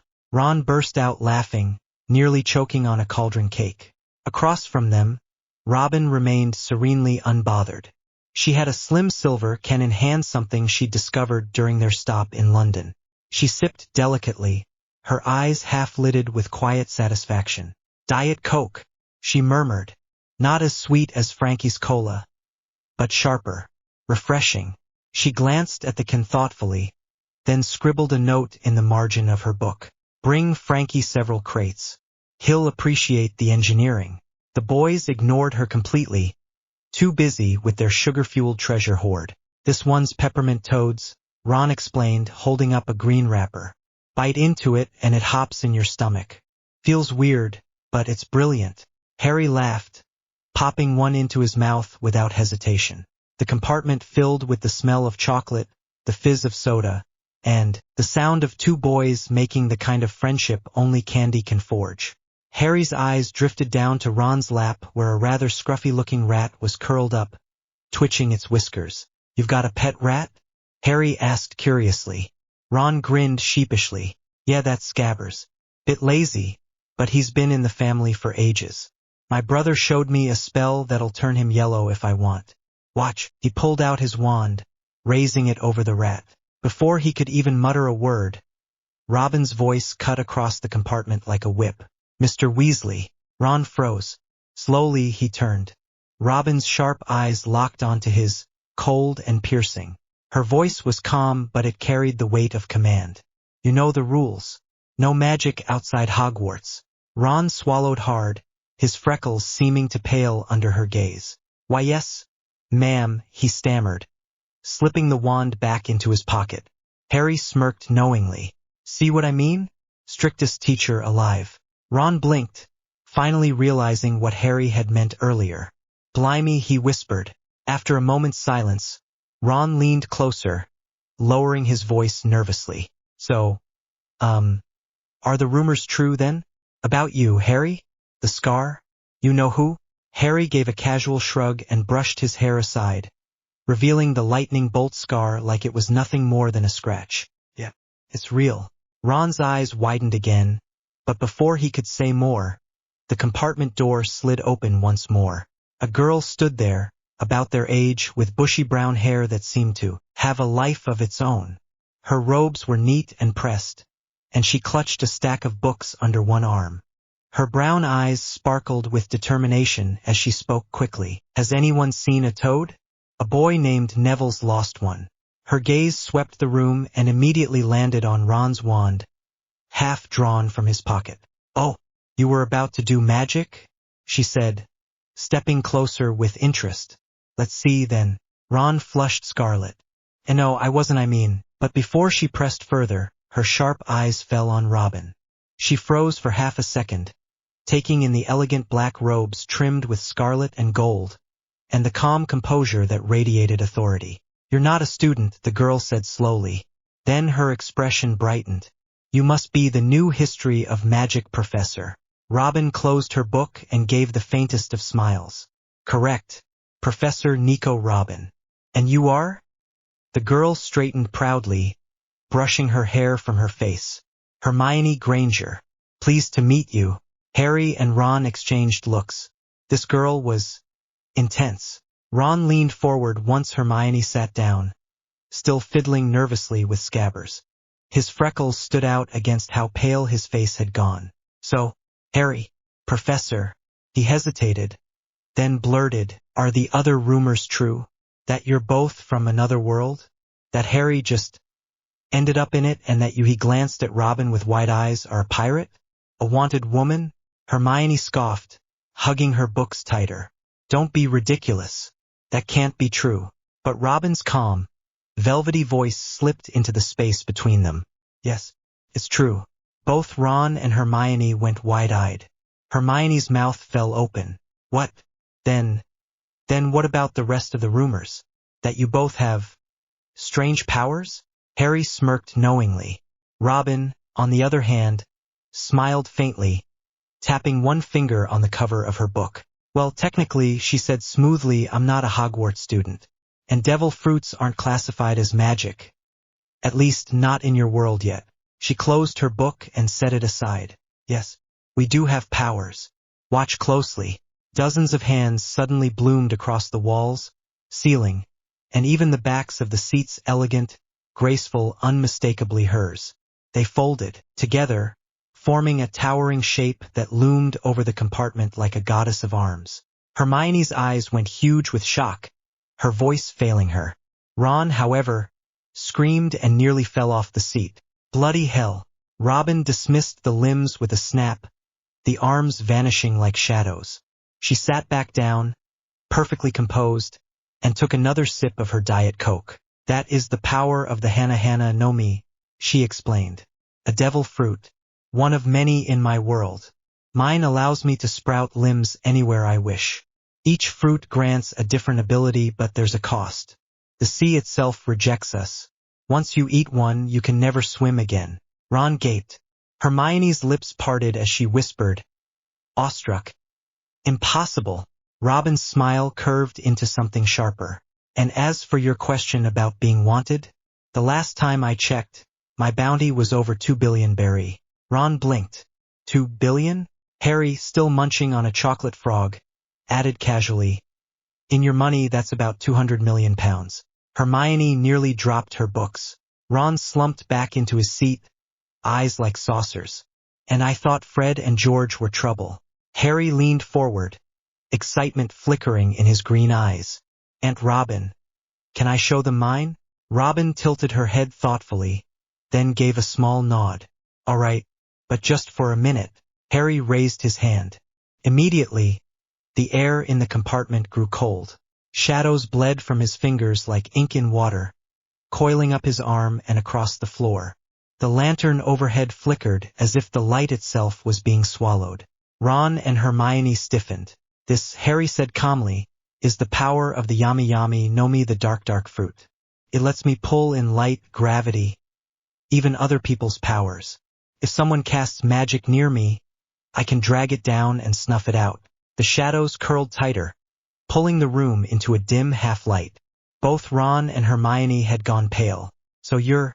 Ron swallowed hard. Basically darkness reincarnated? Harry chuckled, dismissing the shadows with a wave of his hand. The light slowly returned. Not exactly. Darkness is my element, yeah, but it shows itself best in dark rooms. That's when my power really shines. Or, unshines. Hermione clutched her books closer, lips parting in shock. Robin leaned back, her eyes sharp but calm. Don't worry, we'll cover devil fruits in class. Their taxonomy, history, and their differences from wand magic.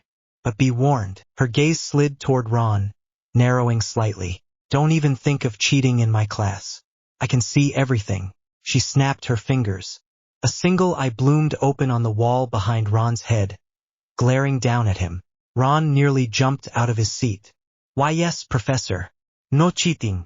Hermione, still wide-eyed, finally found her voice. She glanced from Harry to Robin, then back at Harry's faintly twitching shadows. This is going to be very interesting. The train screeched to a halt, steam rolling across the platform. The towering silhouette of the castle loomed in the distance, its spires glowing against the night sky. Students were herded toward the boats that glided silently across the black lake. Harry and Ron sat together, craning their necks to take in the massive towers. Blimey, Ron whispered. It's huge. Yeah. Harry muttered, though his observation hockey was already stirring. He could feel dozens, no, hundreds of signatures inside those walls. Excited, nervous, arrogant, some kind, some cruel. His jaw tightened.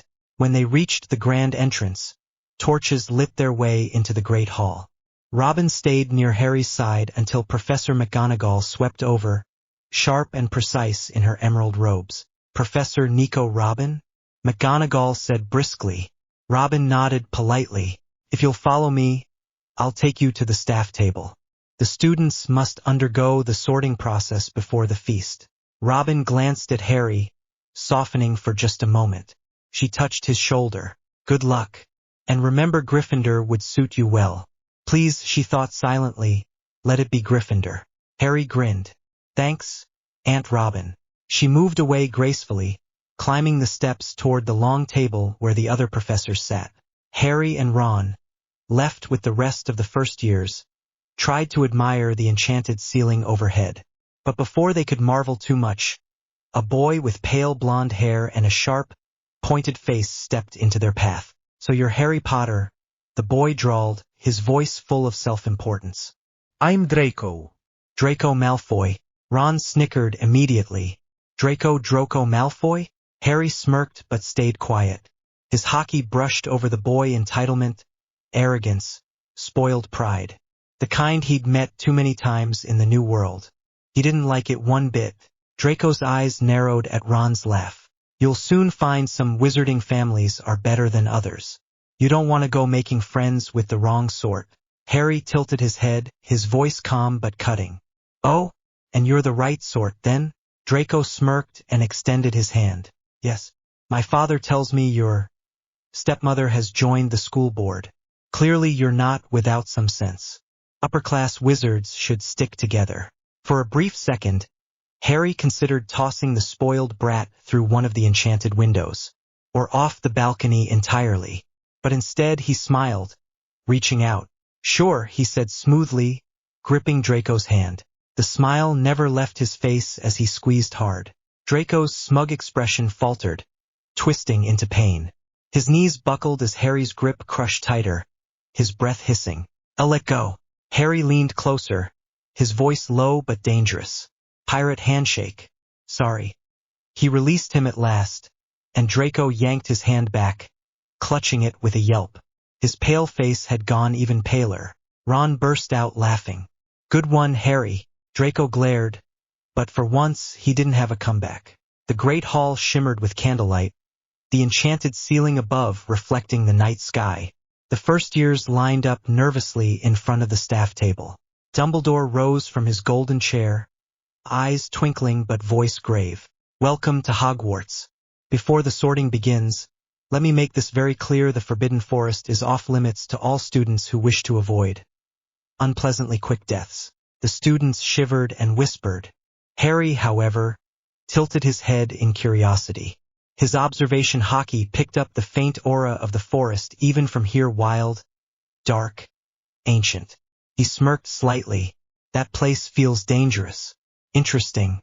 Years of Luffy's brutal training had rubbed off on him. Danger wasn't a deterrent. It was a challenge. Dumbledore's tone lightened as he spread his arms. "And now, an announcement before the feast.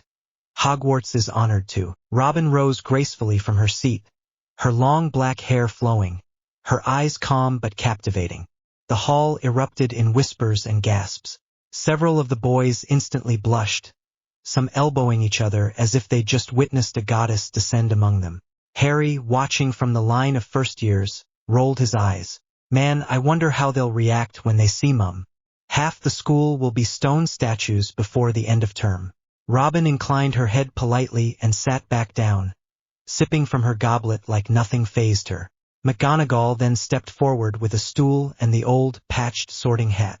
The ceremony proceeded like in the story's names called. Nervous students sitting down, the hat murmuring in their ears. Cheers erupted as houses claimed their new members. Finally, it was Harry's turn. The hall fell silent as his name was called. Whispers rippled instantly. "Harry Potter, the boy who lived?" Harry walked calmly up to the stool and sat, letting the hat drop over his head.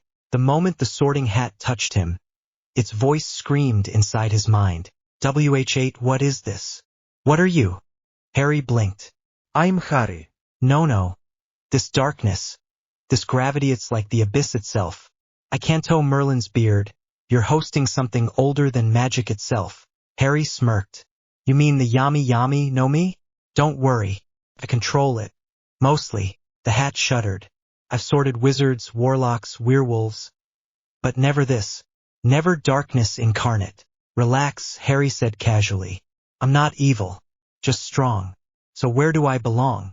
The hat hesitated, its voice trembling. "You would do well in Slytherin. Cunning, ambition, power." Yet, Harry's smile faded into steel. "I'm not betraying my family. Put me where people value loyalty, where I can protect my friends." The hat trembled one last time. "Very well, if you insist. But know this," its voice dropped to a whisper. "You terrify me." The hat shouted aloud. "Gryffindor." The hall erupted in cheers, though a nervous edge lingered in the air. Several professors traded worried glances. They'd seen the way the sorting hat had twitched, almost as if it had been afraid. Harry removed the hat calmly, handed it back, and strode to the Gryffindor table with Ron cheering beside him. Inside, Harry was grinning. "Yeah, this is where I belong." The Gryffindor table was still buzzing when the feast ended. Harry leaned back in his seat, plates stacked high in front of him. Roast pies, cakes, pudding gone. Ron stared at the carnage, wide-eyed. "Bloody hell, Harry. You ate more than me and my brothers combined." Neville nodded, still clutching a half-finished treacle tart. "Where do you even put it all?" Harry shrugged, licking his fingers. "I was hungry." That was all the explanation he gave. Later, After climbing the moving staircases and being shown into the Gryffindor dorms, Harry sat on one of the soft red couches, surrounded by new friends. Ron, Neville, George, and a few other curious faces leaned in as he began to tell them about his other world. So yeah, my dad's the Pirate King. And my mum's an Empress. Dead silence. Are really? Neville asked nervously. Yup. Here look. Harry dug into his trunk and pulled out a stack of photos. They weren't wizarding photos, just ordinary snapshots from Pirate Island. The first was of Nami, striking a confident pose with Zeus floating beside her. Every boy in the room gawked instantly. Merlin's beard. George muttered. She's gorgeous. Harry rolled his eyes. Careful.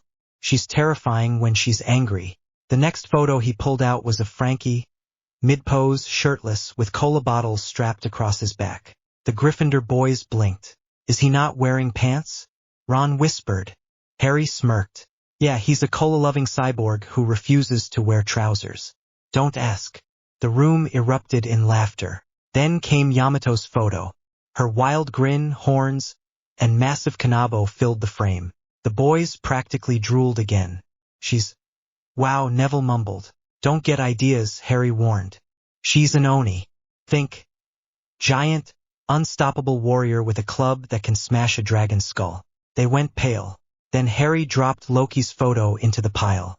A towering, 70-meter Elbaf giant, waving with hair glowing faintly purple. Everyone's jaws dropped. No way, George started. Yup, Harry grinned. That's Uncle Loki. Try not to annoy him. The room went silent again. She's... Neville whispered. She's unreal. Harry chuckled. Yeah, that's my mum. Careful with your eyes, though she's got the marrow. No me means if you stare at her the wrong way, she'll turn you into stone. The Gryffindors paled instantly. She's sweet to me, Harry added quickly, but she's got a short fuse. Real short. Ron suddenly sat bolt upright, realization dawning. Wait, your mum's on the school board, isn't she? Harry smirked and leaned closer, whispering in Ron's ear. Yup. And believe me, she once turned 60 of our grunts into statues just for staring at her too long. Ron gulped loudly, his ears going red. George leaned back with a grin. Well, if she's coming here, Hogwarts is about to get a lot more exciting. Harry laughed, already imagining the chaos to come. The next morning came with sunlight spilling across the castle. Harry barely had time to grab a quick bite before he and the Gryffindors were ushered into the dungeons for their first class. Potions with Professor Snape. The lesson unfolded much like the stories Harry had heard. Snape sweeping down the rows like a vulture in black, his voice silky and cutting as he called names, asked questions, and sneered at wrong answers. But when he paused by Harry's desk, it was different. Snape leaned close, eyes narrowing.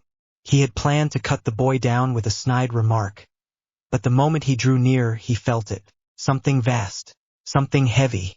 The aura of the Yami Yami Nomi pressed against his senses like a crushing tide, wrapped with iron discipline and simmering shadows. His throat went dry for a split second. He quickly turned, his voice sharper than usual. Potter, he muttered, retreating toward his desk. Try not to blow up the cauldron. Harry smirked faintly, already noticing the unease. The second class of the day was unlike anything Hogwarts had seen before.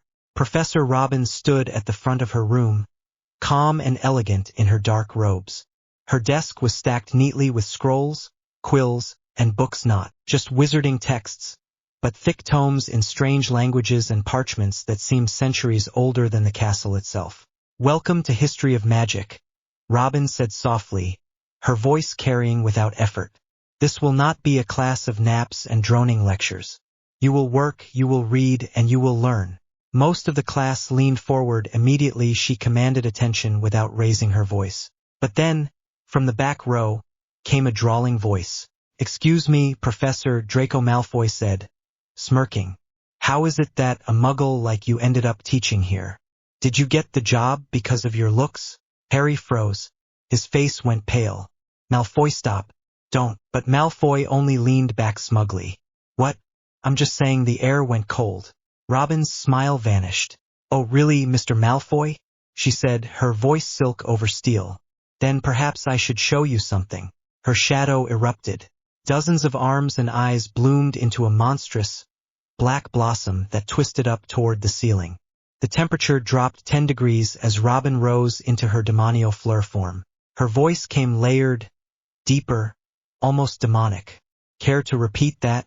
Malfoy's face drained of all color. His legs shook violently. H. He screamed, scrambling backwards, and then the class noticed something else.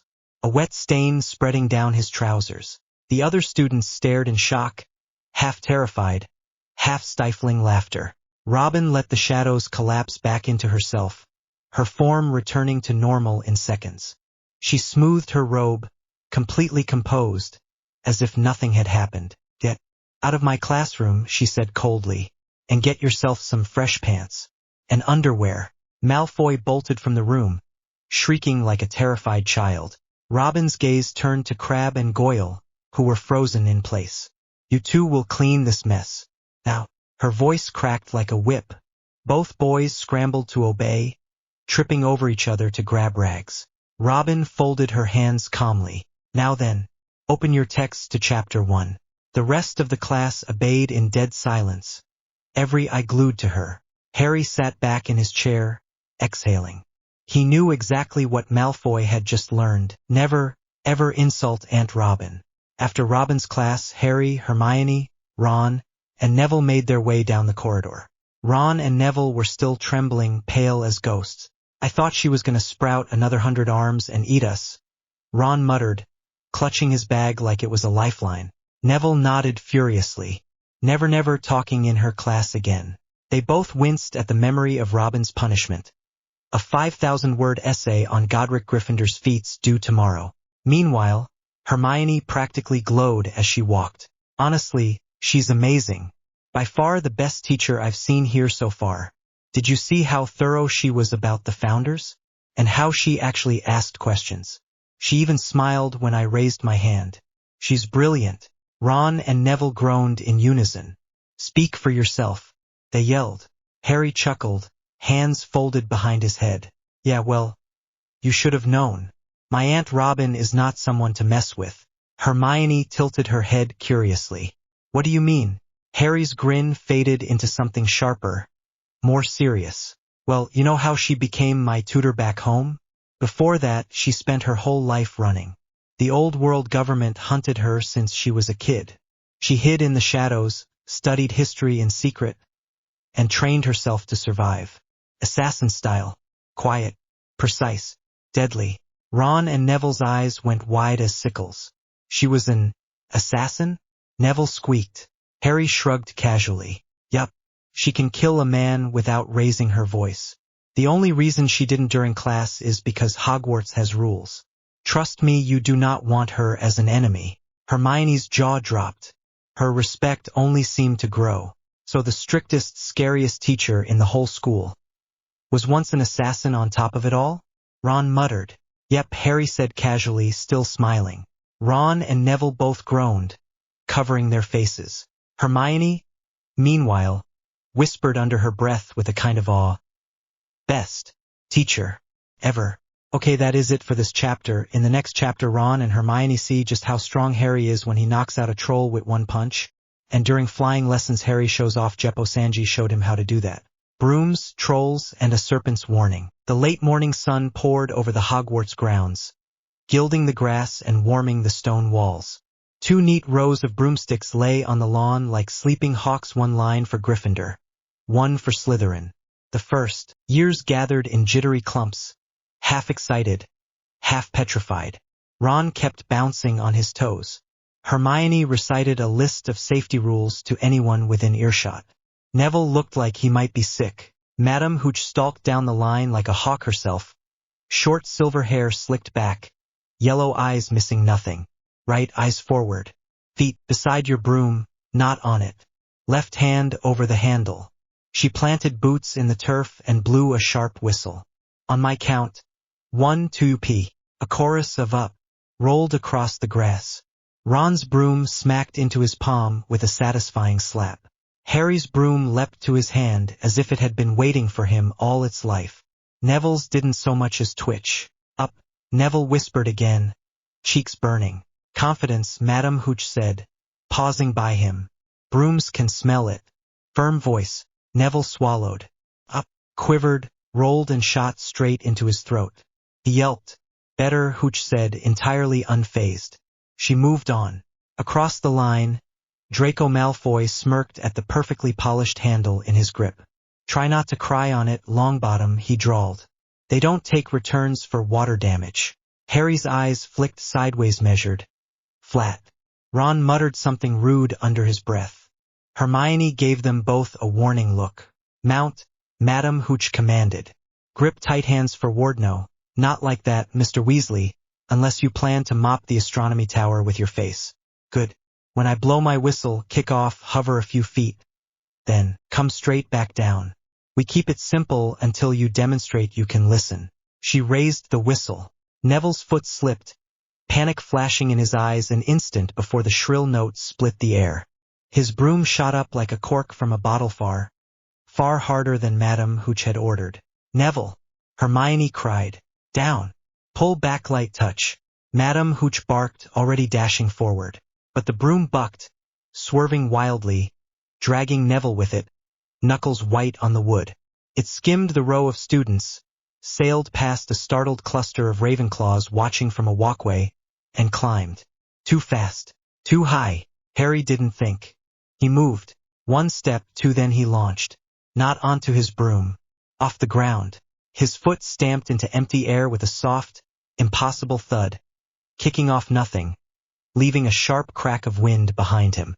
Another step upward, then another, rapid, rhythmic, like invisible stairs unfolding beneath his feet.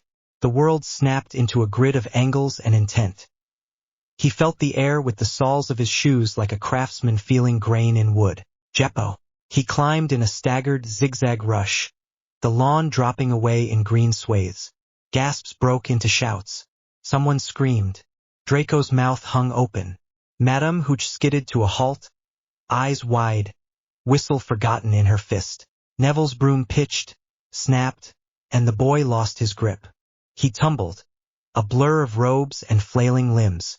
Harry hit the sky hard with both feet, blasted up the last few meters and caught Neville around the chest. The impact jarred his arms, but his stance held. His next heel kick bit the air and slowed them. 1, 2, 3 kicks angle the body, soften the descent, bleed speed. The ground swung up gently instead of like a brick wall. Harry set Neville onto the grass as if lowering a heavy parcel, then stepped off the last invisible stair and touched down beside him. Silence, broken only by Neville's ragged breathing and the faraway flap of ravens. Then sound crashed over the lawn, shouts, chatter, Ron whooping, Hermione half laughing, half crying with relief. Madame Hooch reached them first, the hawk made human again. Longbottom, can you stand? Neville nodded, wobbling. To think so. Good. She turned, and when she looked at Harry, her eyes were not merely sharp, they were curious. Mr. Potter. What was that? Harry drew a breath, heart still thundering, heat in his calves from the strain of sky steps. A technique, he said. His voice came out steady, almost calm. For movement. In the air, she repeated, as if tasting the words. Without a wand. Without a broom. It's called Jeppo, Harry said, choosing each word with care. It means moon step. You kick the air hard enough to stand on it. Sort of. A murmur rippled across the students. Ridiculous. Draco snapped, recovering his voice in a hiss. That wasn't magic. That was some muggle trick. A harness strings. Interesting strings, Malfoy, Ron said, grinning. Invisible, incredibly strong, and only work for people who aren't complete prats. Language, Mr. Weasley, Madame Hooch said automatically, though the corner of her mouth twitched. She blew her whistle, not a command this time, more to puncture the chaos. All of you calm. Mr. Longbottom, off to the hospital wing to be looked over. Mr. Paterno not move far. Pansy Parkinson huffed, as if we'd want to copy him. Speak for yourself. Blaise Zabini murmured, eyes glittering with interest. Hermione had her hands pressed together so hard the knuckles blanched. Harry, she said, half pleading, half scolding, what were how? Later, Harry said softly, and her mouth shut, She knew that tone now. He'd used it once or twice in Robin's class professor Nico Robin. History of magic when explanation met the wall of things better not shouted on a lawn. Mr. Potter, Madame Hooch said, now measuring him like a broom she might choose for a professional team. If I asked you to demonstrate. Slowly, Harry hesitated. He could feel Draco's stare like a pin between his shoulder blades. He could feel something else too, the faint prickle under the skin. Awareness sweeping the crowd. Curiosity, awe, a needle's worth of fear, and in one corner a sour green ribbon of envy. Within reason, Harry said at last, yes, right. Class, back 5 paces. Line even. Wands away. Hooch gave Harry a crisp nod. Show us a controlled ascent to, say, 10 feet, hover, lateral movement, then descent. Emphasis on control. Harry inhaled, let the breath move down to his heels, the way Luffy had taught him on the cliff above Pirates Cove, the way Robin reinforced with quiet, lethal precision when she was teaching him the names for what his body already wanted to do. He took 2 light steps, then stamped not hard, just right. The air held him. He rose like a man walking up a glass staircase. 10 feet, 12, the world flattening a little as the angle changed. He stopped, turned left on nothing, drifted right. He made sure his face was bored, almost the way professionals looked when doing something impossible and routine. The lawn below was a circle of upturned faces. Hermione's mouth was a small O. Ron threw him a double thumbs up. Draco folded his arms so tight his knuckles went white. Harry dropped in 3 easy beats, 1, 2, 3 and landed without a sound. Madame Hooch let out a breath she might not have known she'd been holding. Then she clapped once. Thank you, Mr. Potter. Impressive. Highly unorthodox. But we adapt. She swung back to the class. For today we keep to hovers and safe landings. I will be walking among you, correcting grips. Potter, you will not do that again during my lesson unless someone's life is at risk. Is that clear? Yes, ma'am. Good. She pivoted. Mr. Malfoy, if you can stop sulking long enough to get your broom off the ground, we might even let you be impressed later. A few Gryffindors snickered. Draco's jaw worked. They mounted again. Madame Hooch's corrections were brisk, relentless, and oddly reassuring. Harry kept his broom low, hovering obediently with the rest. When she wasn't looking, Neville squeezed his arm in thanks, before trotting off with a prefect toward the castle. Could have ended there, but Draco Malfoy had a talent for ending nothing. As Hooch turned to help a Hufflepuff whose broom was spinning like a confused duck, Draco slid his broom sideways and dipped low in front of the Gryffindor line. His fingers flashed light as a pickpocket sand. Suddenly he was holding something small and shimmering. Neville's remembrall. He must have nabbed it when Neville went down. Looking for this? Draco called, loud enough to be heard across the lawn. The orb smoked a faint embarrassed red in his palm. Longbottom ought to thank me. It'll only remind him he's useless. Put it back, Malfoy, Hermione snapped before Ron could explode. Madame Hooch said no theatrics. Draco's eyes slid to Harry, lazy and cold. Maybe Potter can twinkle toe up here and take it from me. Do your little sky dance. Draco Pansy began, but he was already leaning forward, rising, not high 5 feet, 6 just enough to be inconvenient. He grinned. Catch. He threw it. The remembrall arced not toward Harry, but away, out over open grass, the sun flashing in its glassy belly. Harry didn't move. He didn't have to. Jeppo was strength and timing, yes, but it was also awareness. He felt the space, mapped the arc, heard the tiny clink as the sphere turned end over end. 1 step forward, heel place, toe roll, stamped the air and went. A short burst, not showy. 2 kicks, a lean, a reach. The remembrall dropped neatly into his palm like it had been meant for him all along. He landed where he'd started and tucked it into his pocket. You dropped this, Neville, he said to the grass, as if Neville stood there. It earned a laugh. Tension bled. Madame Hooch's shadow fell over Draco. Detention, she said softly, so only nearby students could hear, and that somehow made it worse. For endangering property, for disobeying my instructions, and for being very nearly as foolish as you look. Tonight, with Mr. Filch. Draco's ears went pink. You can't TMY father may write to the board about his son's inability to follow simple directions. Hooch said, not breaking eye contact. We'll be done here when I say we're done. Now back in line. For the briefest heartbeat, Draco's gaze flicked past her and locked on Harry with that purely Malfoy blend of hatred and calculation. It wasn't schoolboy pettiness now. It was grievance. Promise. He slid back into place, smile razor thin. Reset. Madam, Hooch called. We finish properly or we don't finish at all. Hover, then land cleanly. Show me you can do at least one thing today without inventing a new way to fall to your deaths. They did. One by one, they rose and settled. The whistle blew them in. Brooms hit the grass. Shoulders loosened. The lesson ended with a final bark. No unsupervised flying. Practice balance drills on the ground if you must. Class dismissed. Students scattered into chattering knots. Ron clapped Harry on the back. That was mental. Yukiketh air. Hermione pushed hair from her face. Still breathless. I cannot decide whether to write a foot-long essay on the physics of that or never speak of it again. Harry, thank you. For Neville. He shrugged. Suddenly very tired. Couldn't let him fall. Yeah, well, Malfoy's face when you caught the remember worth a galleon. Ron peered toward the Slytherins, who were already huddled around Draco like crows around spilled silver. He's going to make trouble. I know, Harry said. He could feel it again, that prickle, the way the air changed before a storm. Draco wouldn't let this go.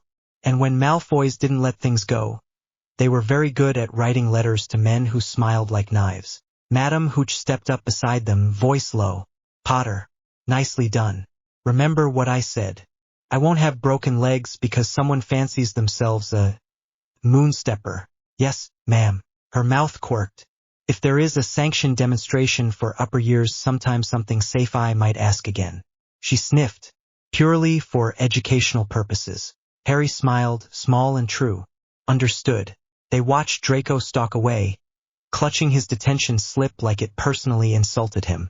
Pansy whispered furiously in his ear. Blaise glanced back at Harry, eyes thoughtful. Crabbe and Goyle looked like they were trying to process two thoughts at once and needed a lie down. Come on, Hermione said briskly, because briskness was how she handled everything too big to fit on a schedule. We'll walk Neville to the hospital wing and return his remembrall. Then we can review our transfiguration notes. Thrilling, Ron deadpanned, but he followed. Harry lingered one last heartbeat. The sun warm on his face. The castle vast and old and watching. The lawn bore no mark of his feet. No scuffed print where he'd climbed the air. But the shape of the morning had changed subtly, decisively, like a chess player moving a knight where no pawn had expected. He patted the pocket with the remembrall, turned, and walked with his friends toward the doors.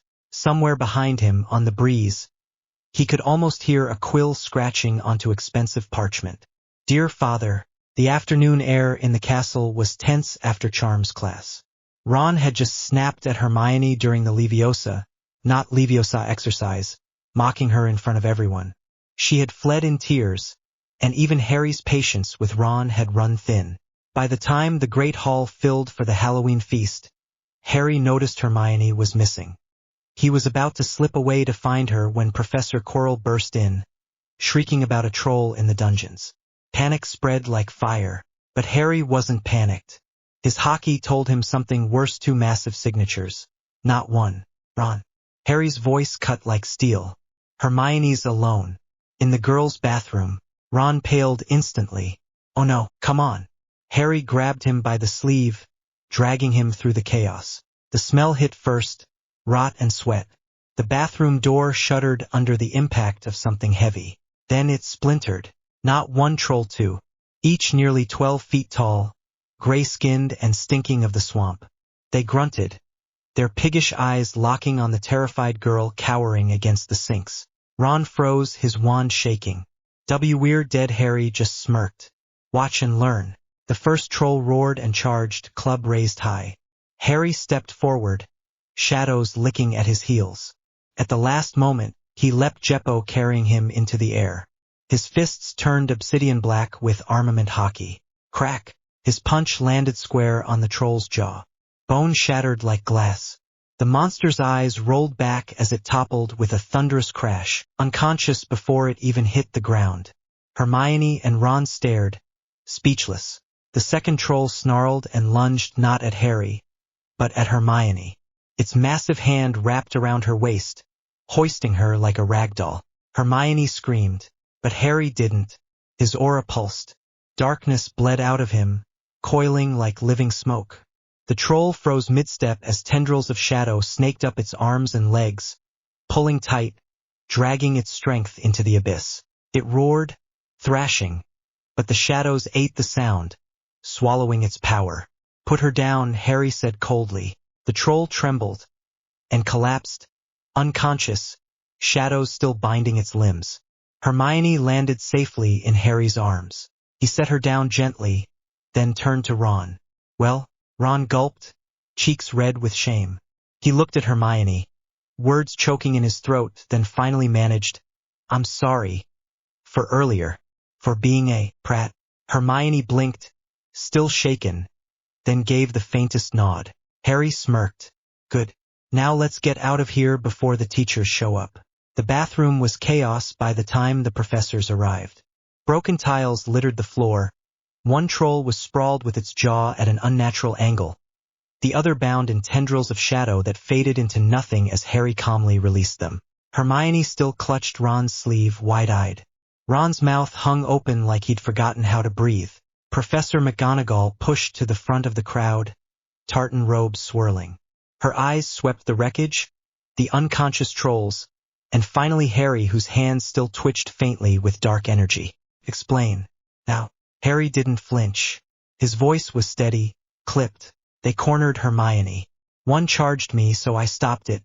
The other tried to run with her. I stopped that one too. Gasps rippled across the gathered students. Snape's expression was unreadable, his eyes sharp, calculating. Quirrell stammered something about terrible danger. Flitwick looked like he might faint.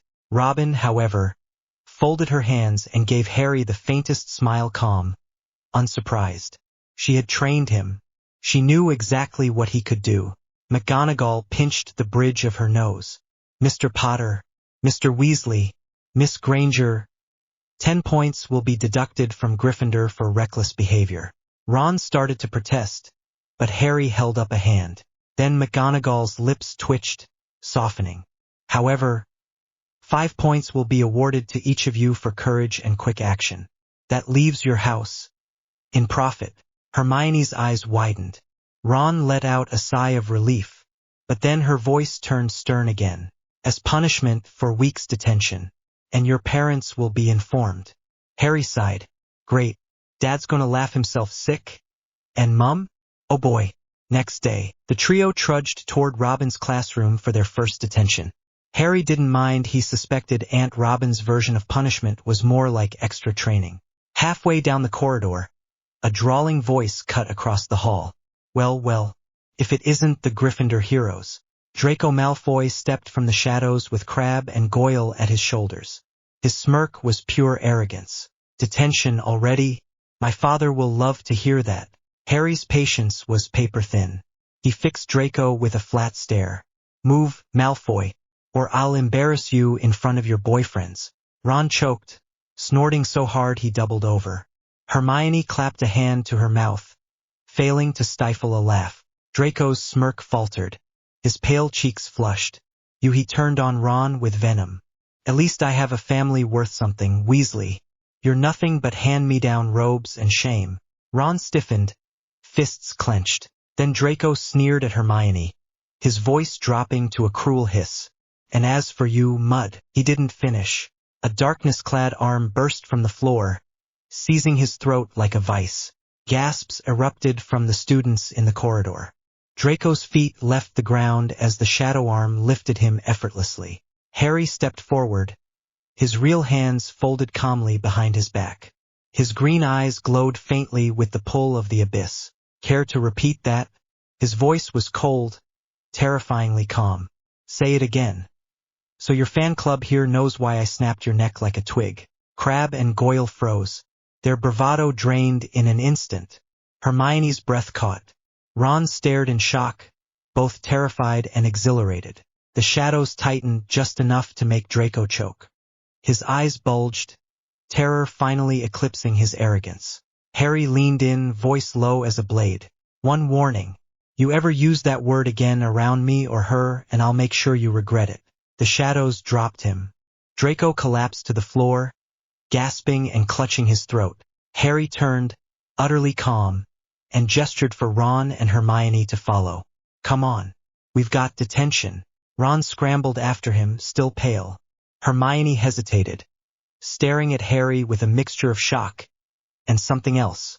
He had defended her. Fiercely, dangerously. Draco lay on the stones, coughing, eyes wide with fear. For the first time in his life, he understood exactly why people whispered about Harry D. Potter. The Dark Prince of the Seas was no boy to be toyed with. Robin's classroom was silent except for the scratching of quills. Detention under her was not scrubbing cauldrons or chasing rats. It was essays. Long, brutal essays. Hermione wrote furiously, quill flying over parchment. Ron groaned under his breath, halfway through a rambling paragraph about the Goblin rebellions. Harry leaned back in his chair, calmly sketching runic symbols as shadows curled lazily around his fingers. Robin sat at her desk, book in one hand, teacup in the other, watching her students with the calm patience of an executioner.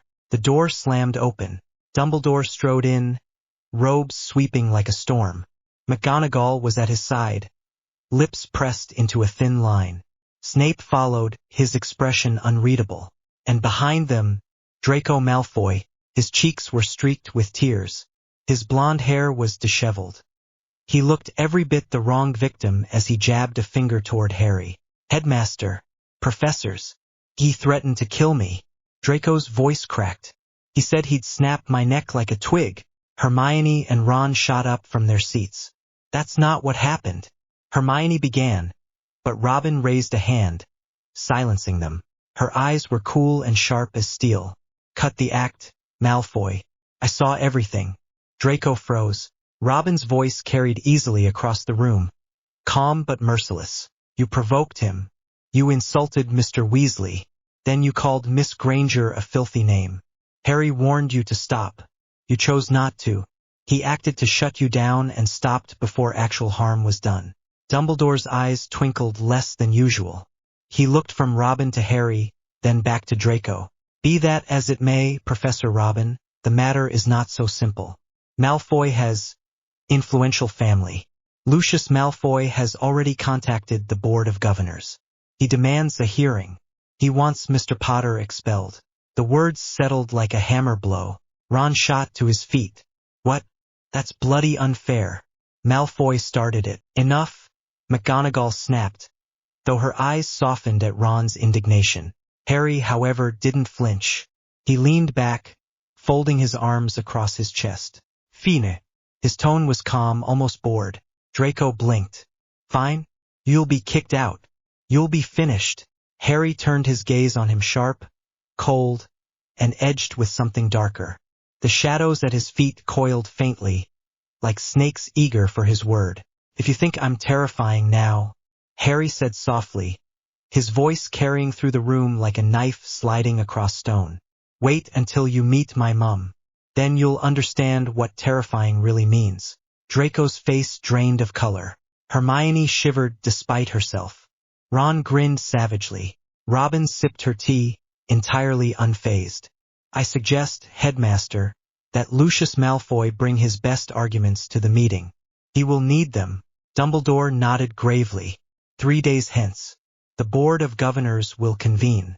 Mr. Potter's fate will be decided. He swept from the room, Snape gliding after him, McGonagall giving Harry one last searching look before following. The door closed. Silence hung heavy. Then Robin smiled faintly at Harry, the barest curl of her lips.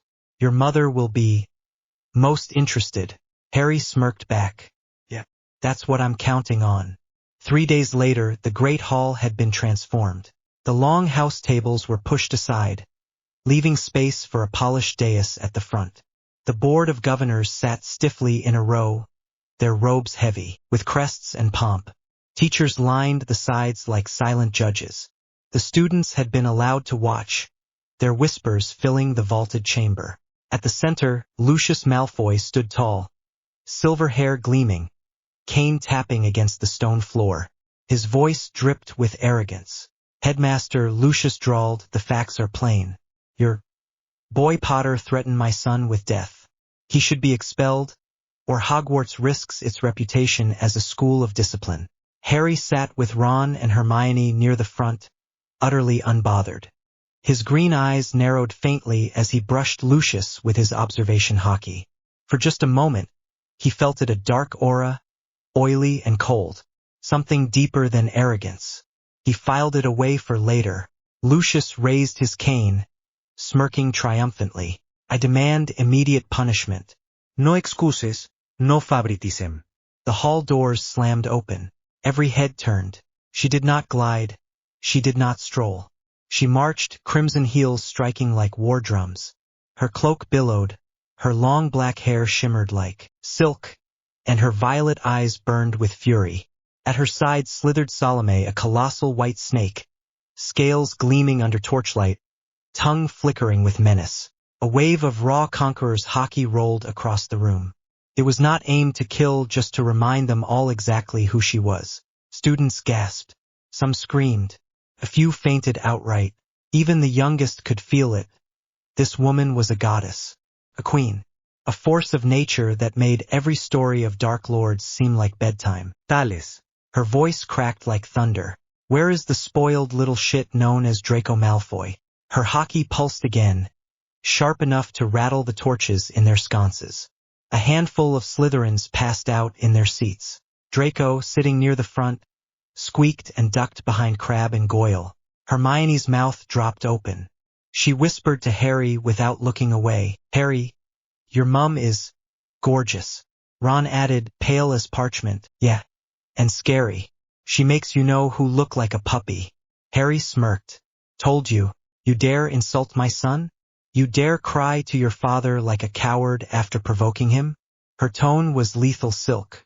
"You should thank every god in your world that this is Hogwarts. Because in mine, I would have fed you to my snake." Draco squealed. Crabbe and Goyle both tried to melt into the floor. The students erupted in whispers, awe mixing with terror. Lucius Malfoy paled but forced his voice to remain steady. This is outrageous. You cannot threaten my child in this hall." "Threat?" she repeated softly, dangerously. "No, that was a promise."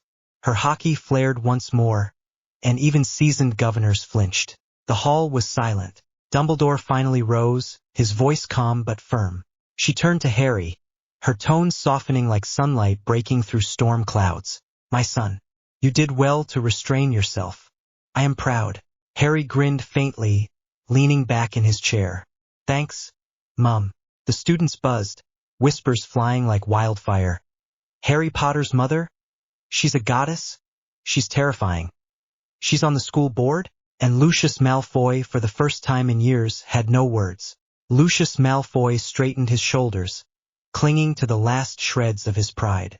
"If you did not want your son to act like a spoiled piece of filth," she said icily, "perhaps you should have raised him better." Gasps rippled across the students. Draco's face flushed scarlet. Lucius sneered, lashing back with venom. "You dare lecture me? You who are not even of this world. In yours, you are a wanted criminal, a pirate whore." The room froze. The insult echoed. Once supported Voldemort. The board stiffened. Students whispered frantically. Teachers exchanged dark glances. "Lies," Lucius barked. "I was proven innocent." Lucius's sneer faltered, his eyes darting left and right. Draco shrank lower in his seat. Before he could retort, Dumbledore's voice cut like thunder. "The board has reached its decision. Harry Potter will remain at Hogwarts. His actions were in defense of another. His punishment shall be 3 months' detention. This matter is closed." Lucius seethed but bowed stiffly, his pride wounded. Draco stared at the floor, pale and trembling. The students erupted in whispers, the words Harry Potter's mother, goddess, and terrifying rippling like fire. After the meeting, when the hall finally emptied, Harry brought Ron and Hermione forward. Both looked like they'd swallowed doxies. "Mom," Harry said casually, "these are my friends Ron Weasley and Hermione Granger." Ron stammered something that might have been pleasure, while, before they could relax, she turned toward an empty chair. With a flick of her wrist, her fingers formed a heart. Slave arrow. The glowing pink arrow shot across the hall, striking the chair. In an instant it turned to stone. The students still loitering gasped in horror. "Remember this well, little Malfoy." Her eyes narrowed, voice dropping into lethal promise. "Next time you insult my son, I will not hesitate. I will feed you to Salome." The great serpent hissed, its tongue flicking toward Draco. The boy whimpered and bolted for the doors, dragging his father behind him.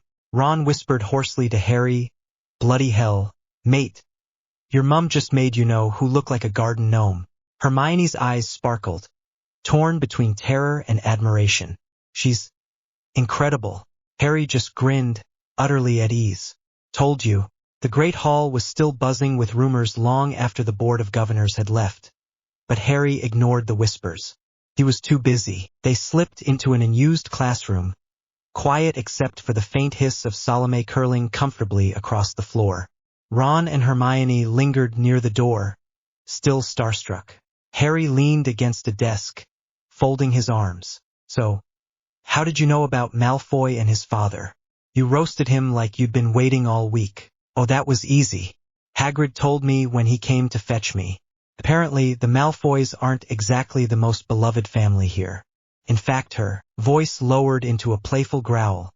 From what Hagrid said, they're nothing but a bunch of stuck-up, rich assholes." Harry chuckled. "Sounds about right." Salome lifted her massive head, golden eyes glinting as she inspected Ron and Hermione. Both froze like rabbits caught in the gaze of a hawk. Harry grinned and scratched the serpent's snout. "And she's very sweet once you get to know her." Ron blinked. "Sweet? She's bigger than Hagrid's hut." Hermione, however, stepped forward cautiously. "Queen Anaconda." She reached out, brushing Salami's scales. "She's beautiful." The snake hissed softly, leaning into the touch. "See?" Harry said, smirking. "Told you."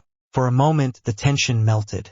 Ron even dared to pat Salami's side, though his hand shook. Well, looks like my son has found a friend. And perhaps a girlfriend?" Both Harry and Hermione went crimson. Mum," Harry sputtered. What?" Hermione squeaked, dropping her hand from Salome like she'd been burned. Ron grinned wickedly. "Blimey, Harry, your mum's got a sharper tongue than Fred and George put together." Harry groaned, running a hand through his messy hair. "I'm never living this down." Salome hissed again, almost like laughter, curling protectively around her mistress. For the first time in days, the shadows of tension eased.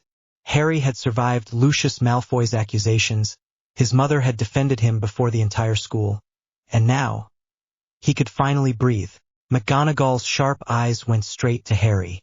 "Mr. Potter, after reviewing your performance in Madame Hooch's class, and considering the incident with the trolls, I have made a decision. You will join the Gryffindor Quidditch team." Harry blinked. "The what?" McGonagall adjusted her glasses. "It is the most popular sport in the wizarding world. Played on broomsticks, 7 players to a side. Goals, bludgers, a quaffle, and—" Harry interrupted, frowning. "So it's like dodgeball. But in the sky?" Ron nearly shouted. "It's way better than dodgeball." Hermione nodded briskly. "It's highly complex, with precise rules." McGonagall ignored them both, her gaze sharp on Harry. "However, in order to participate, Mr. Potter, you will not be allowed to use your other powers. No devil fruit abilities during matches." Harry sighed, running a hand through his messy hair. "Figures." Ron and Hermione blinked in unison. "See what?" Ron asked. Hermione tilted her head. "Suppress his powers?" Harry groaned. "It's a mineral from my world. Cancels out devil fruit powers. Basically, turns me into a regular human." McGonagall's lips pursed, but she gave a brisk nod. "Acceptable. A donation?" McGonagall echoed warily. "Nimbus 2000s. For the entire Gryffindor team. Price does not matter. As long as they accept gold. The silence was deafening. McGonagall's jaw actually dropped. Robin's pen halted mid-note. Harry stared like he sprouted another head. Ron made a strangled noise, somewhere between a cheer and a scream. Hermione just clutched her books tighter, eyes wide. You just ordered the fastest broom in existence, McGonagall whispered, for an entire team. Ron gaped. Harry?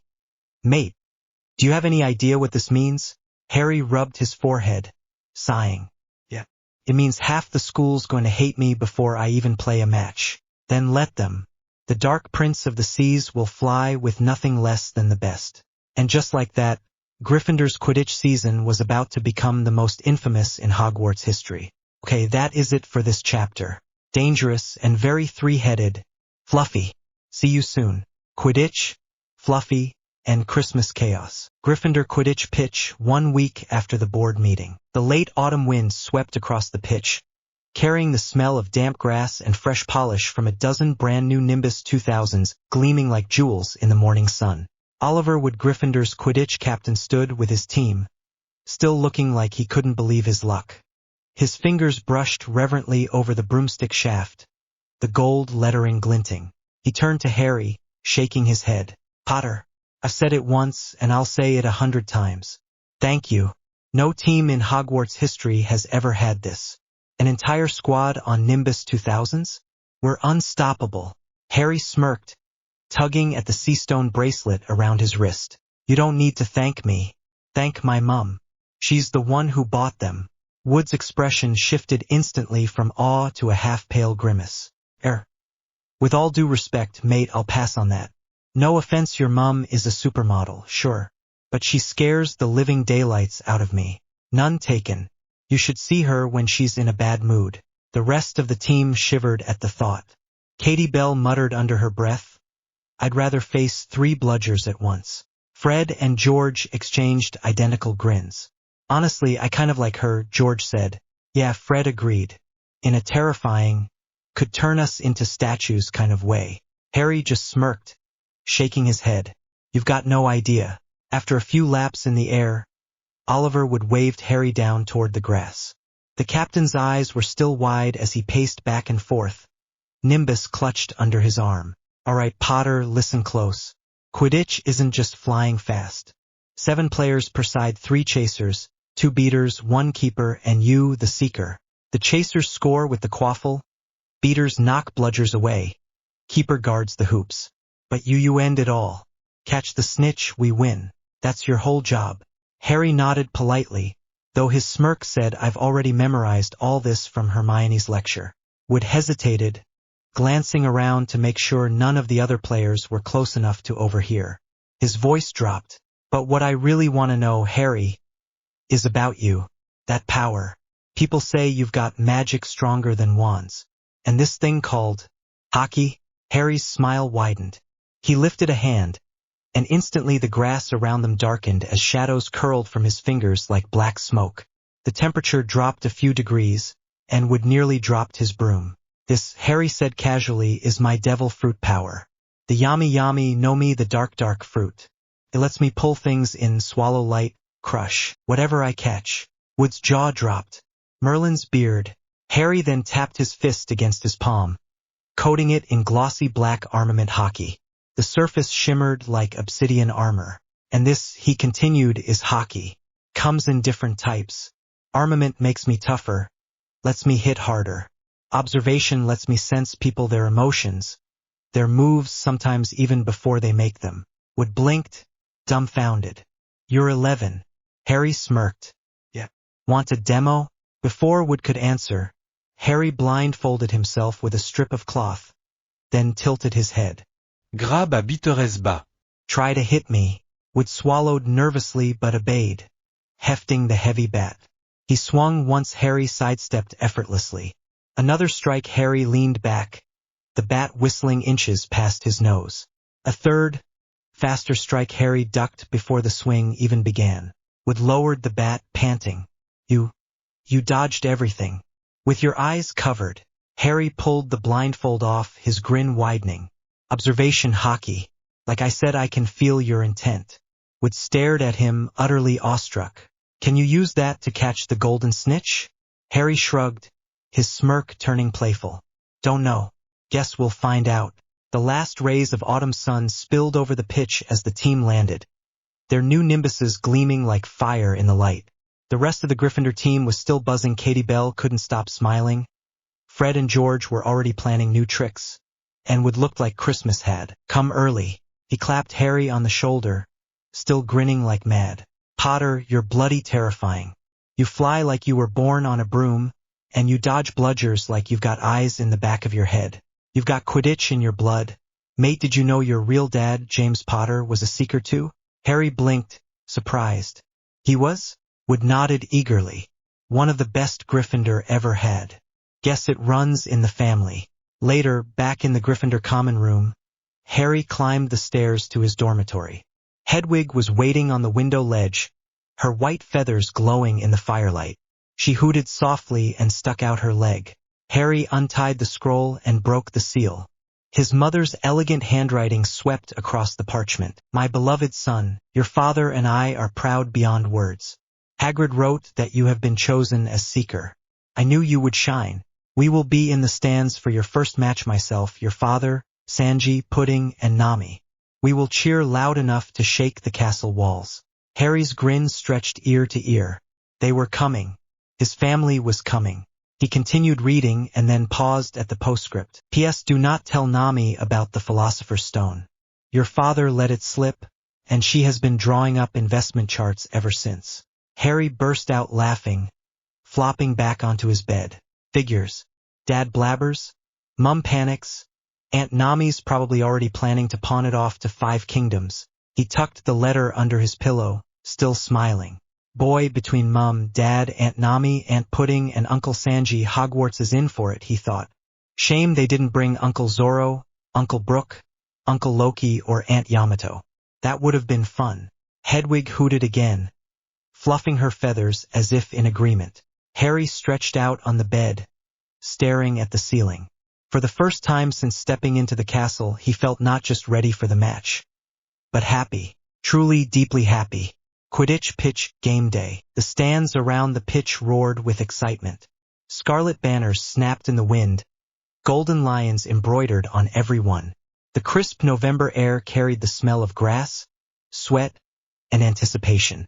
Harry tugged on his scarlet robes, broom clutched in hand. His heart thudded, but not from nerves, from the thrill of it all. The whole school was watching, and then he heard a voice shouting from the gates. "Harry!" He turned and nearly dropped his broom. Designer bags. Gucci, Prada, Louis Vuitton, Dior. Even one so pink and frilly Harry thought it might have belonged to a doll. Nami herself was striding proudly in front, holding 3 shopping bags in each hand like trophies. Pudding looked flushed but cheerful, carrying 2 bags of her own. Harry groaned, pinching the bridge of his nose. "You're late." "Why?" Before anyone else could speak, his eyes locked on the mountain of shopping bags. "Never mind. I think I know." Luffy sighed, scratching the back of his head. "Yeah. So, when we were in London, Hagrid sorta let it slip that it's the epicenter of fashion in this world. Next thing I know, Nami's dragging us through like 20 shops. Pudding too. We almost missed your match." Nami's cheeks went pink as she snapped back defensively. "Excuse me, but this was important research." Pudding nodded quickly, chiming in. "She's right. Also, those corsets at Prada were adorable." Sanji, still panting under the weight of the bags, croaked, "Anything for you, my angels," before collapsing in a heap. "Focus, darling. Today you show them the strength of a true heir." Harry chuckled, shaking his head. "Only my family could nearly miss my first match because of a fashion spree." Luffy grinned wide, tossing Harry a thumbs up. "Don't worry. We made it in time. Now go win." The crowd's cheer grew louder as the teams gathered on the pitch. Harry mounted his nimbus, heart racing for real now. This was it. The roar of the crowd was deafening as scarlet and green banners waved on either side of the pitch. Gryffindors stamped their feet, Slytherins jeered, and enchanted fireworks burst overhead. Up in the stands, Hagrid huffed as he squeezed into a spot with his unlikely entourage. Ron and Hermione were already there, craning their necks for a view of Harry. "It is good to see you again," she said warmly. "Thank you for being my son's friends." Hermione flushed pink, fidgeting with her scarf. Ron just muttered, "Blimey," under his breath. Before they could recover, Robin appeared, gliding up the stairs with her usual serene composure. Nami and Pudding immediately sidled closer, identical mischievous grins tugging at their lips. "So," Nami purred, eyes twinkling. "Hermione, right?" Pudding leaned in from the other side. "You wouldn't happen to be Harry's girlfriend, would you?" But the whistle blew before Hermione could respond, and the players shot onto the pitch in a blur of red and green. The massacre began. Gryffindor's Nimbus advantage was obvious from the first minute. Their chasers weaved circles around the Slytherins, passing the quaffle so fast the green-clad team barely had time to blink.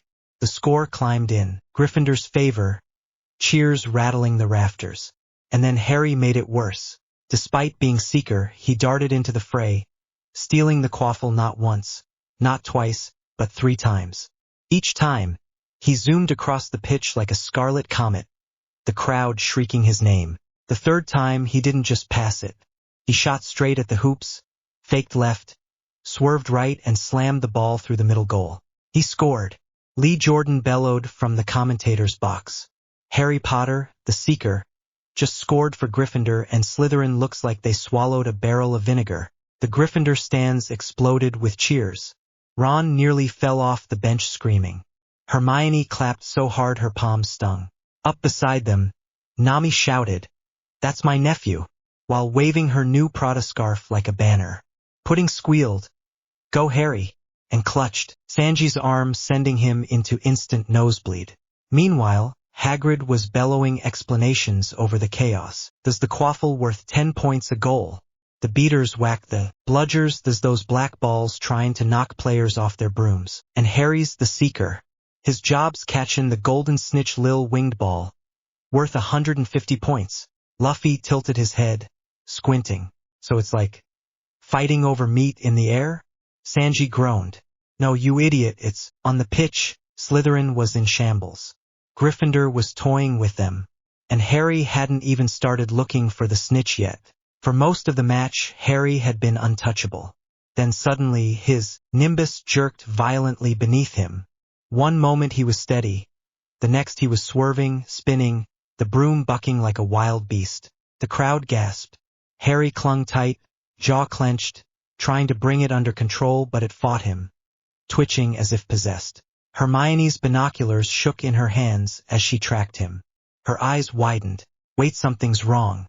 Someone's cursing his broom." She swung the lenses down toward the staff table. There, in the shadows, Snape sat rigid, lips moving in a constant whisper. "It's him," Hermione hissed. "Professor Snape's doing it." Nami, sitting just behind her, perked up instantly. "What?" she snapped. She snatched the binoculars and peered down herself. Sure enough, Snape's lips were moving, eyes fixed on Harry. Her face darkened. "That bastard!" she shouted, loud enough to turn heads in 3 rows. "I put money on this."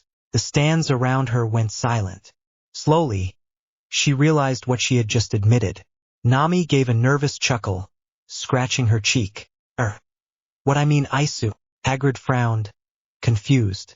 "Wait just a tick, did ye say ye bet on the match?" Nami huffed, folding her arms.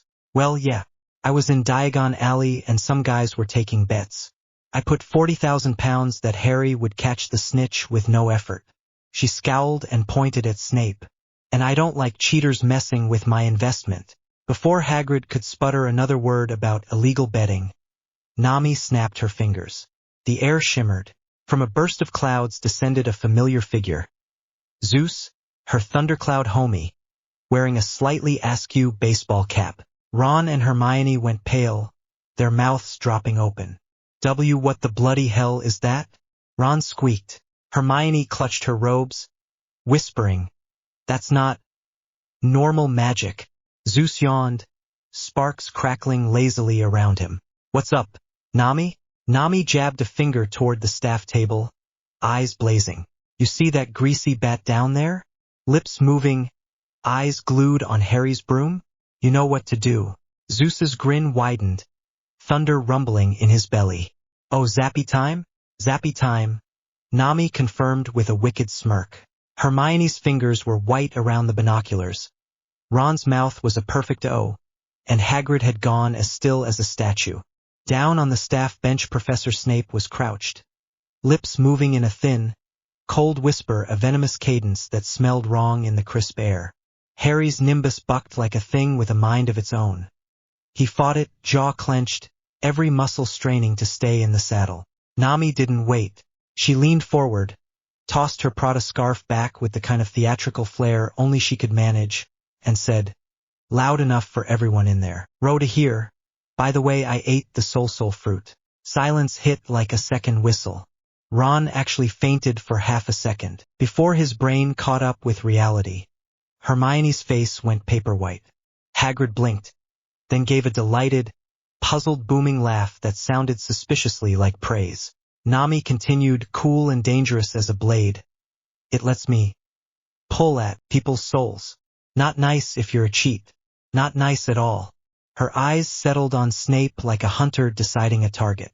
Zeus, the little thundercloud that hovered beside her, blinked and, as if on cue, tugged his baseball cap lower. "You rang?" he rumbled, lightning dancing across his puff. Nami's smile was all teeth. "Zeus, one little bolt. Short, decisive. Aim for the cape." Ron and Hermione mouthed no in unison, but Nami's hand was already flicking the way she flicked coins. The air shimmered. The clouds in the sky seemed to tense. Zeus grinned like a misbehaving schoolboy. He inhaled. The cloud gathered a small, focused ball of crackling light, a tiny thunderball no bigger than a snitch, and launched it with dead accuracy. It struck Snape's cloak. For a beat nothing happened. Then the seam along his shoulder flared, a thin, sizzling line that roared into bright sparks. The professor jumped a real, human, uncomposed jump, and his lips stuttered mid-chant. The cape flared like a match struck, the hem smoking. Students screamed as a puff of hot, electric air rolled up the bench. Snape's face went black with furious surprise.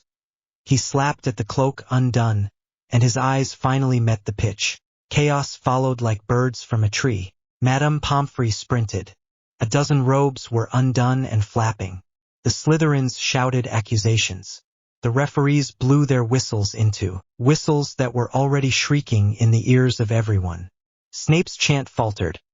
Whatever link he tried to make to Harry's broom splintered into helpless static. Harry felt it, the release, like a snapped wire, and something in him unclenched. There was no time to think.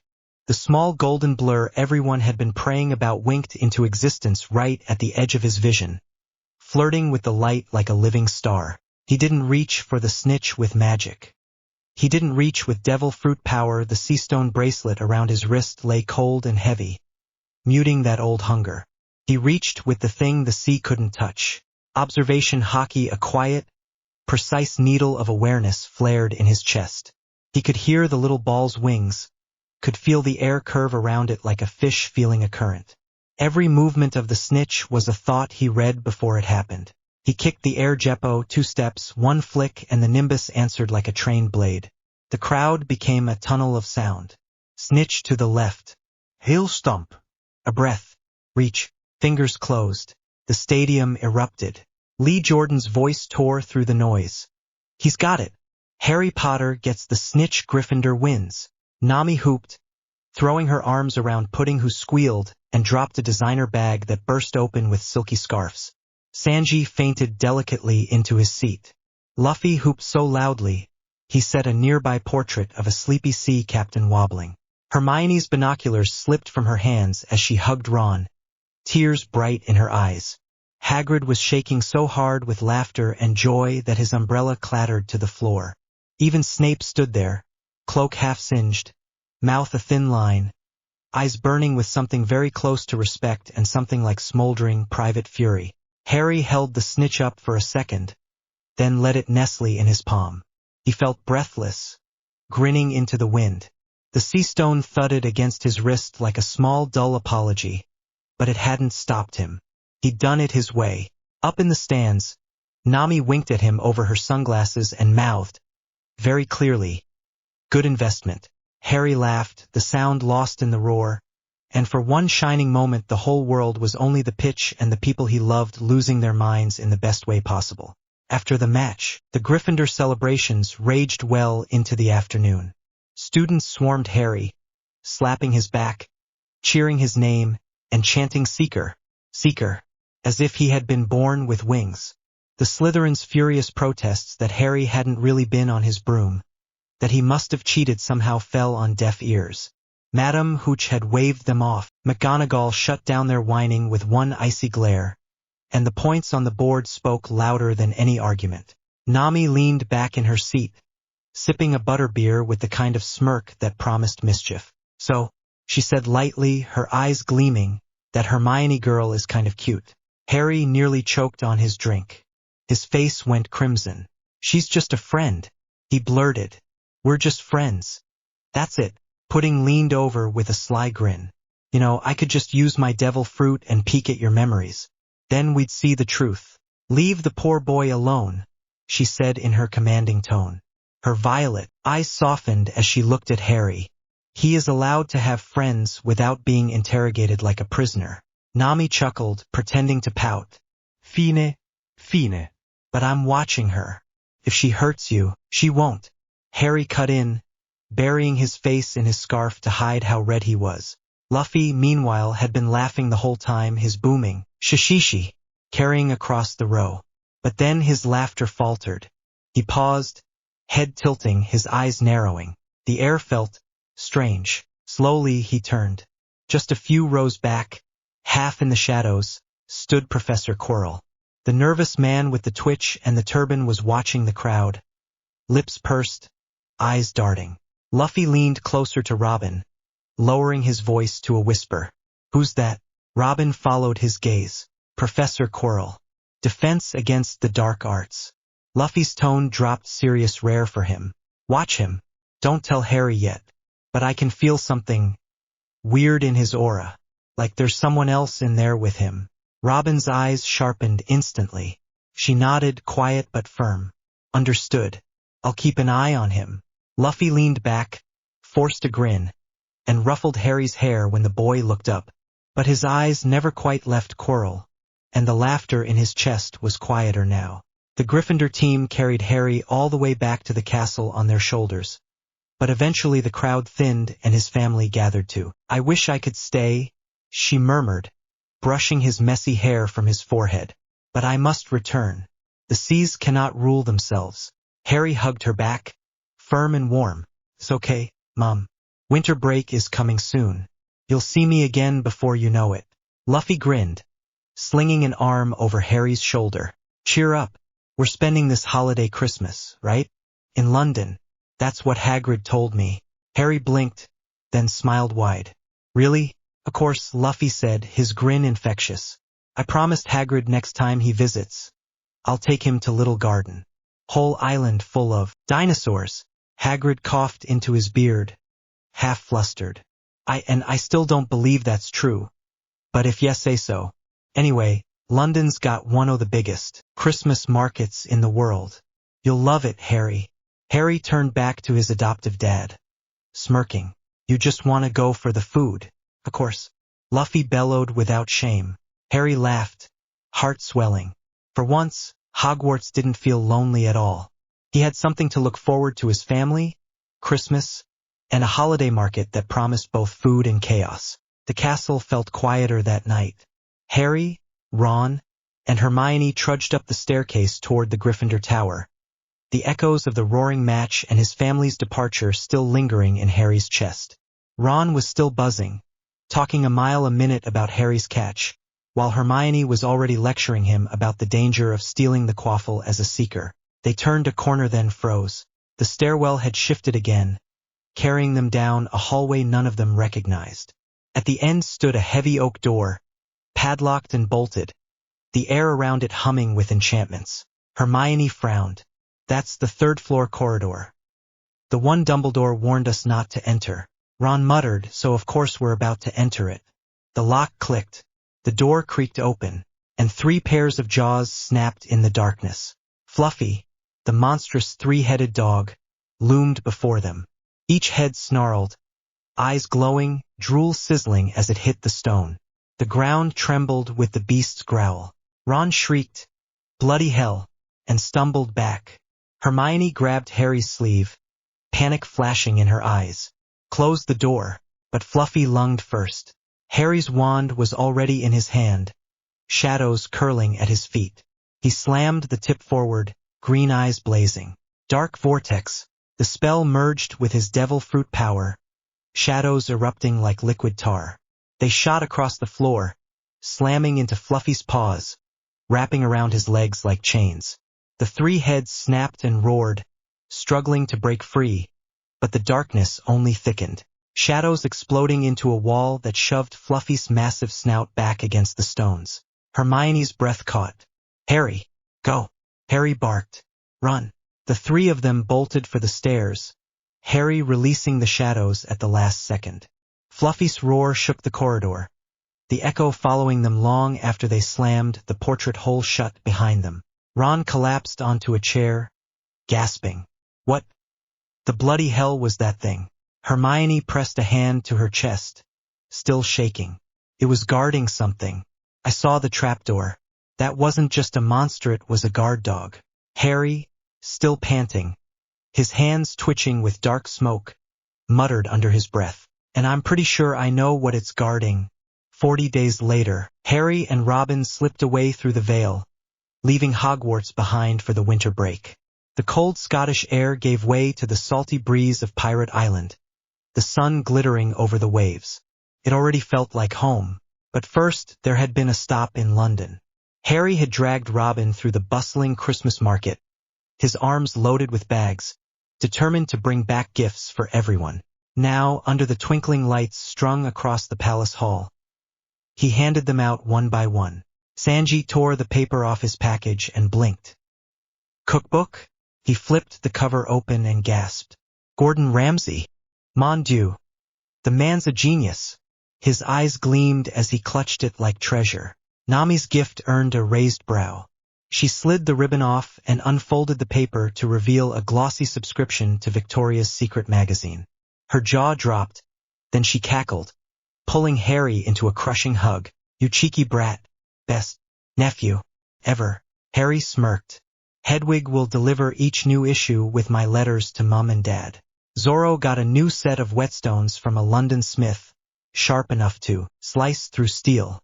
"Not bad," he said with a faint smirk. "You've got taste, kid." Usopp unwrapped a bag full of toy slingshots and firecrackers. His eyes lit up. "Perfect for testing new ammo." "I'll make you proud, Harry." Chopper's gift was a tiny knitted doctor's coat with his name embroidered on the pocket. The little reindeer burst into happy tears. "You thought of me." Pudding shyly opened hers. A notebook bound in scarlet leather. On the first page, Harry had written, "For all the stories you're too shy to tell out loud." She blushed furiously and hugged it to her chest. Loki received a polished London chess set carved from oak and ivory. The giant prince grinned, already setting up pawns on the floor. Frankie ripped open his box to reveal a bag of mechanical parts. "Oh yeah, super. Straight from London tech shops." He slapped Harry on the back so hard the boy nearly fell over. Brooke's gift was a violin bow carved with holly and ivy. "Yo-ho-ho, a Christmas bow for my bones." He struck a few cheerful notes, the hall filling with carols. Jinby accepted a tea set of fine English porcelain, bowing deeply. "You honor me, young master." Luffy ripped open his gift to reveal a mountain of wrapped meat pies. He drooled instantly, hugging Harry so hard it was almost suffocating. "Best son ever."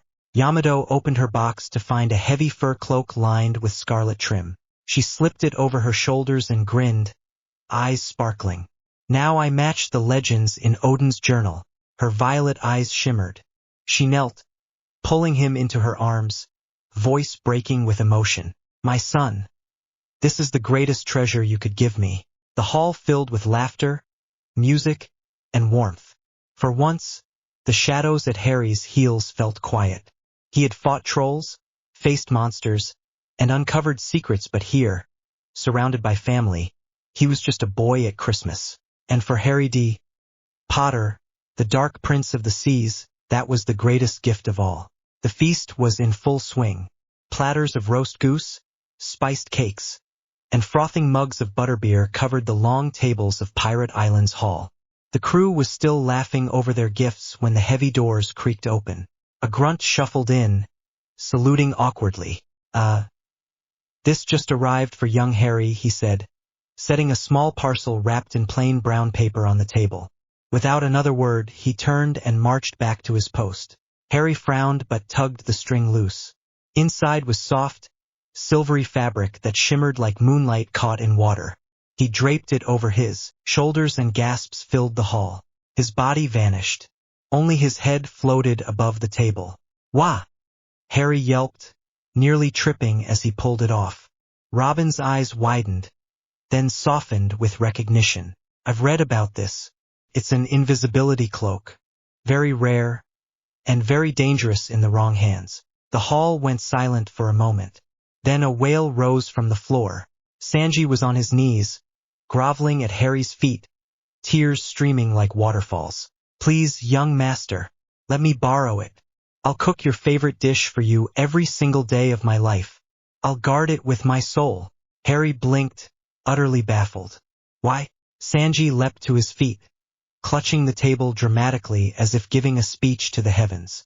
"With this cloak, I can protect the innocent, defend the weak, spy upon our enemies unseen." He paused, eyes glazing dreamily. "And perhaps sneak into the girl's bath." The frying pan came out of nowhere. Wham! Sanji crumpled to the floor in a heap, little hearts floating around his head.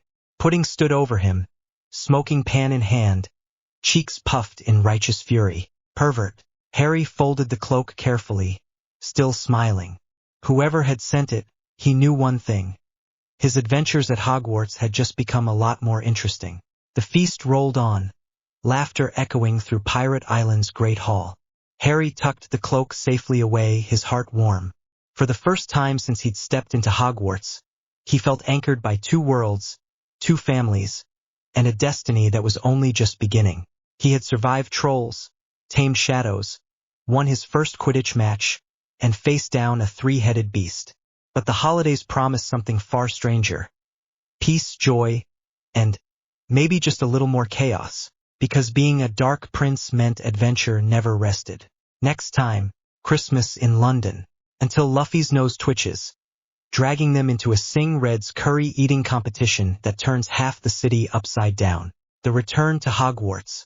Robin begins her lecture series on devil fruits, sparking awe, confusion, and more than a few explosions in class. And detention looms.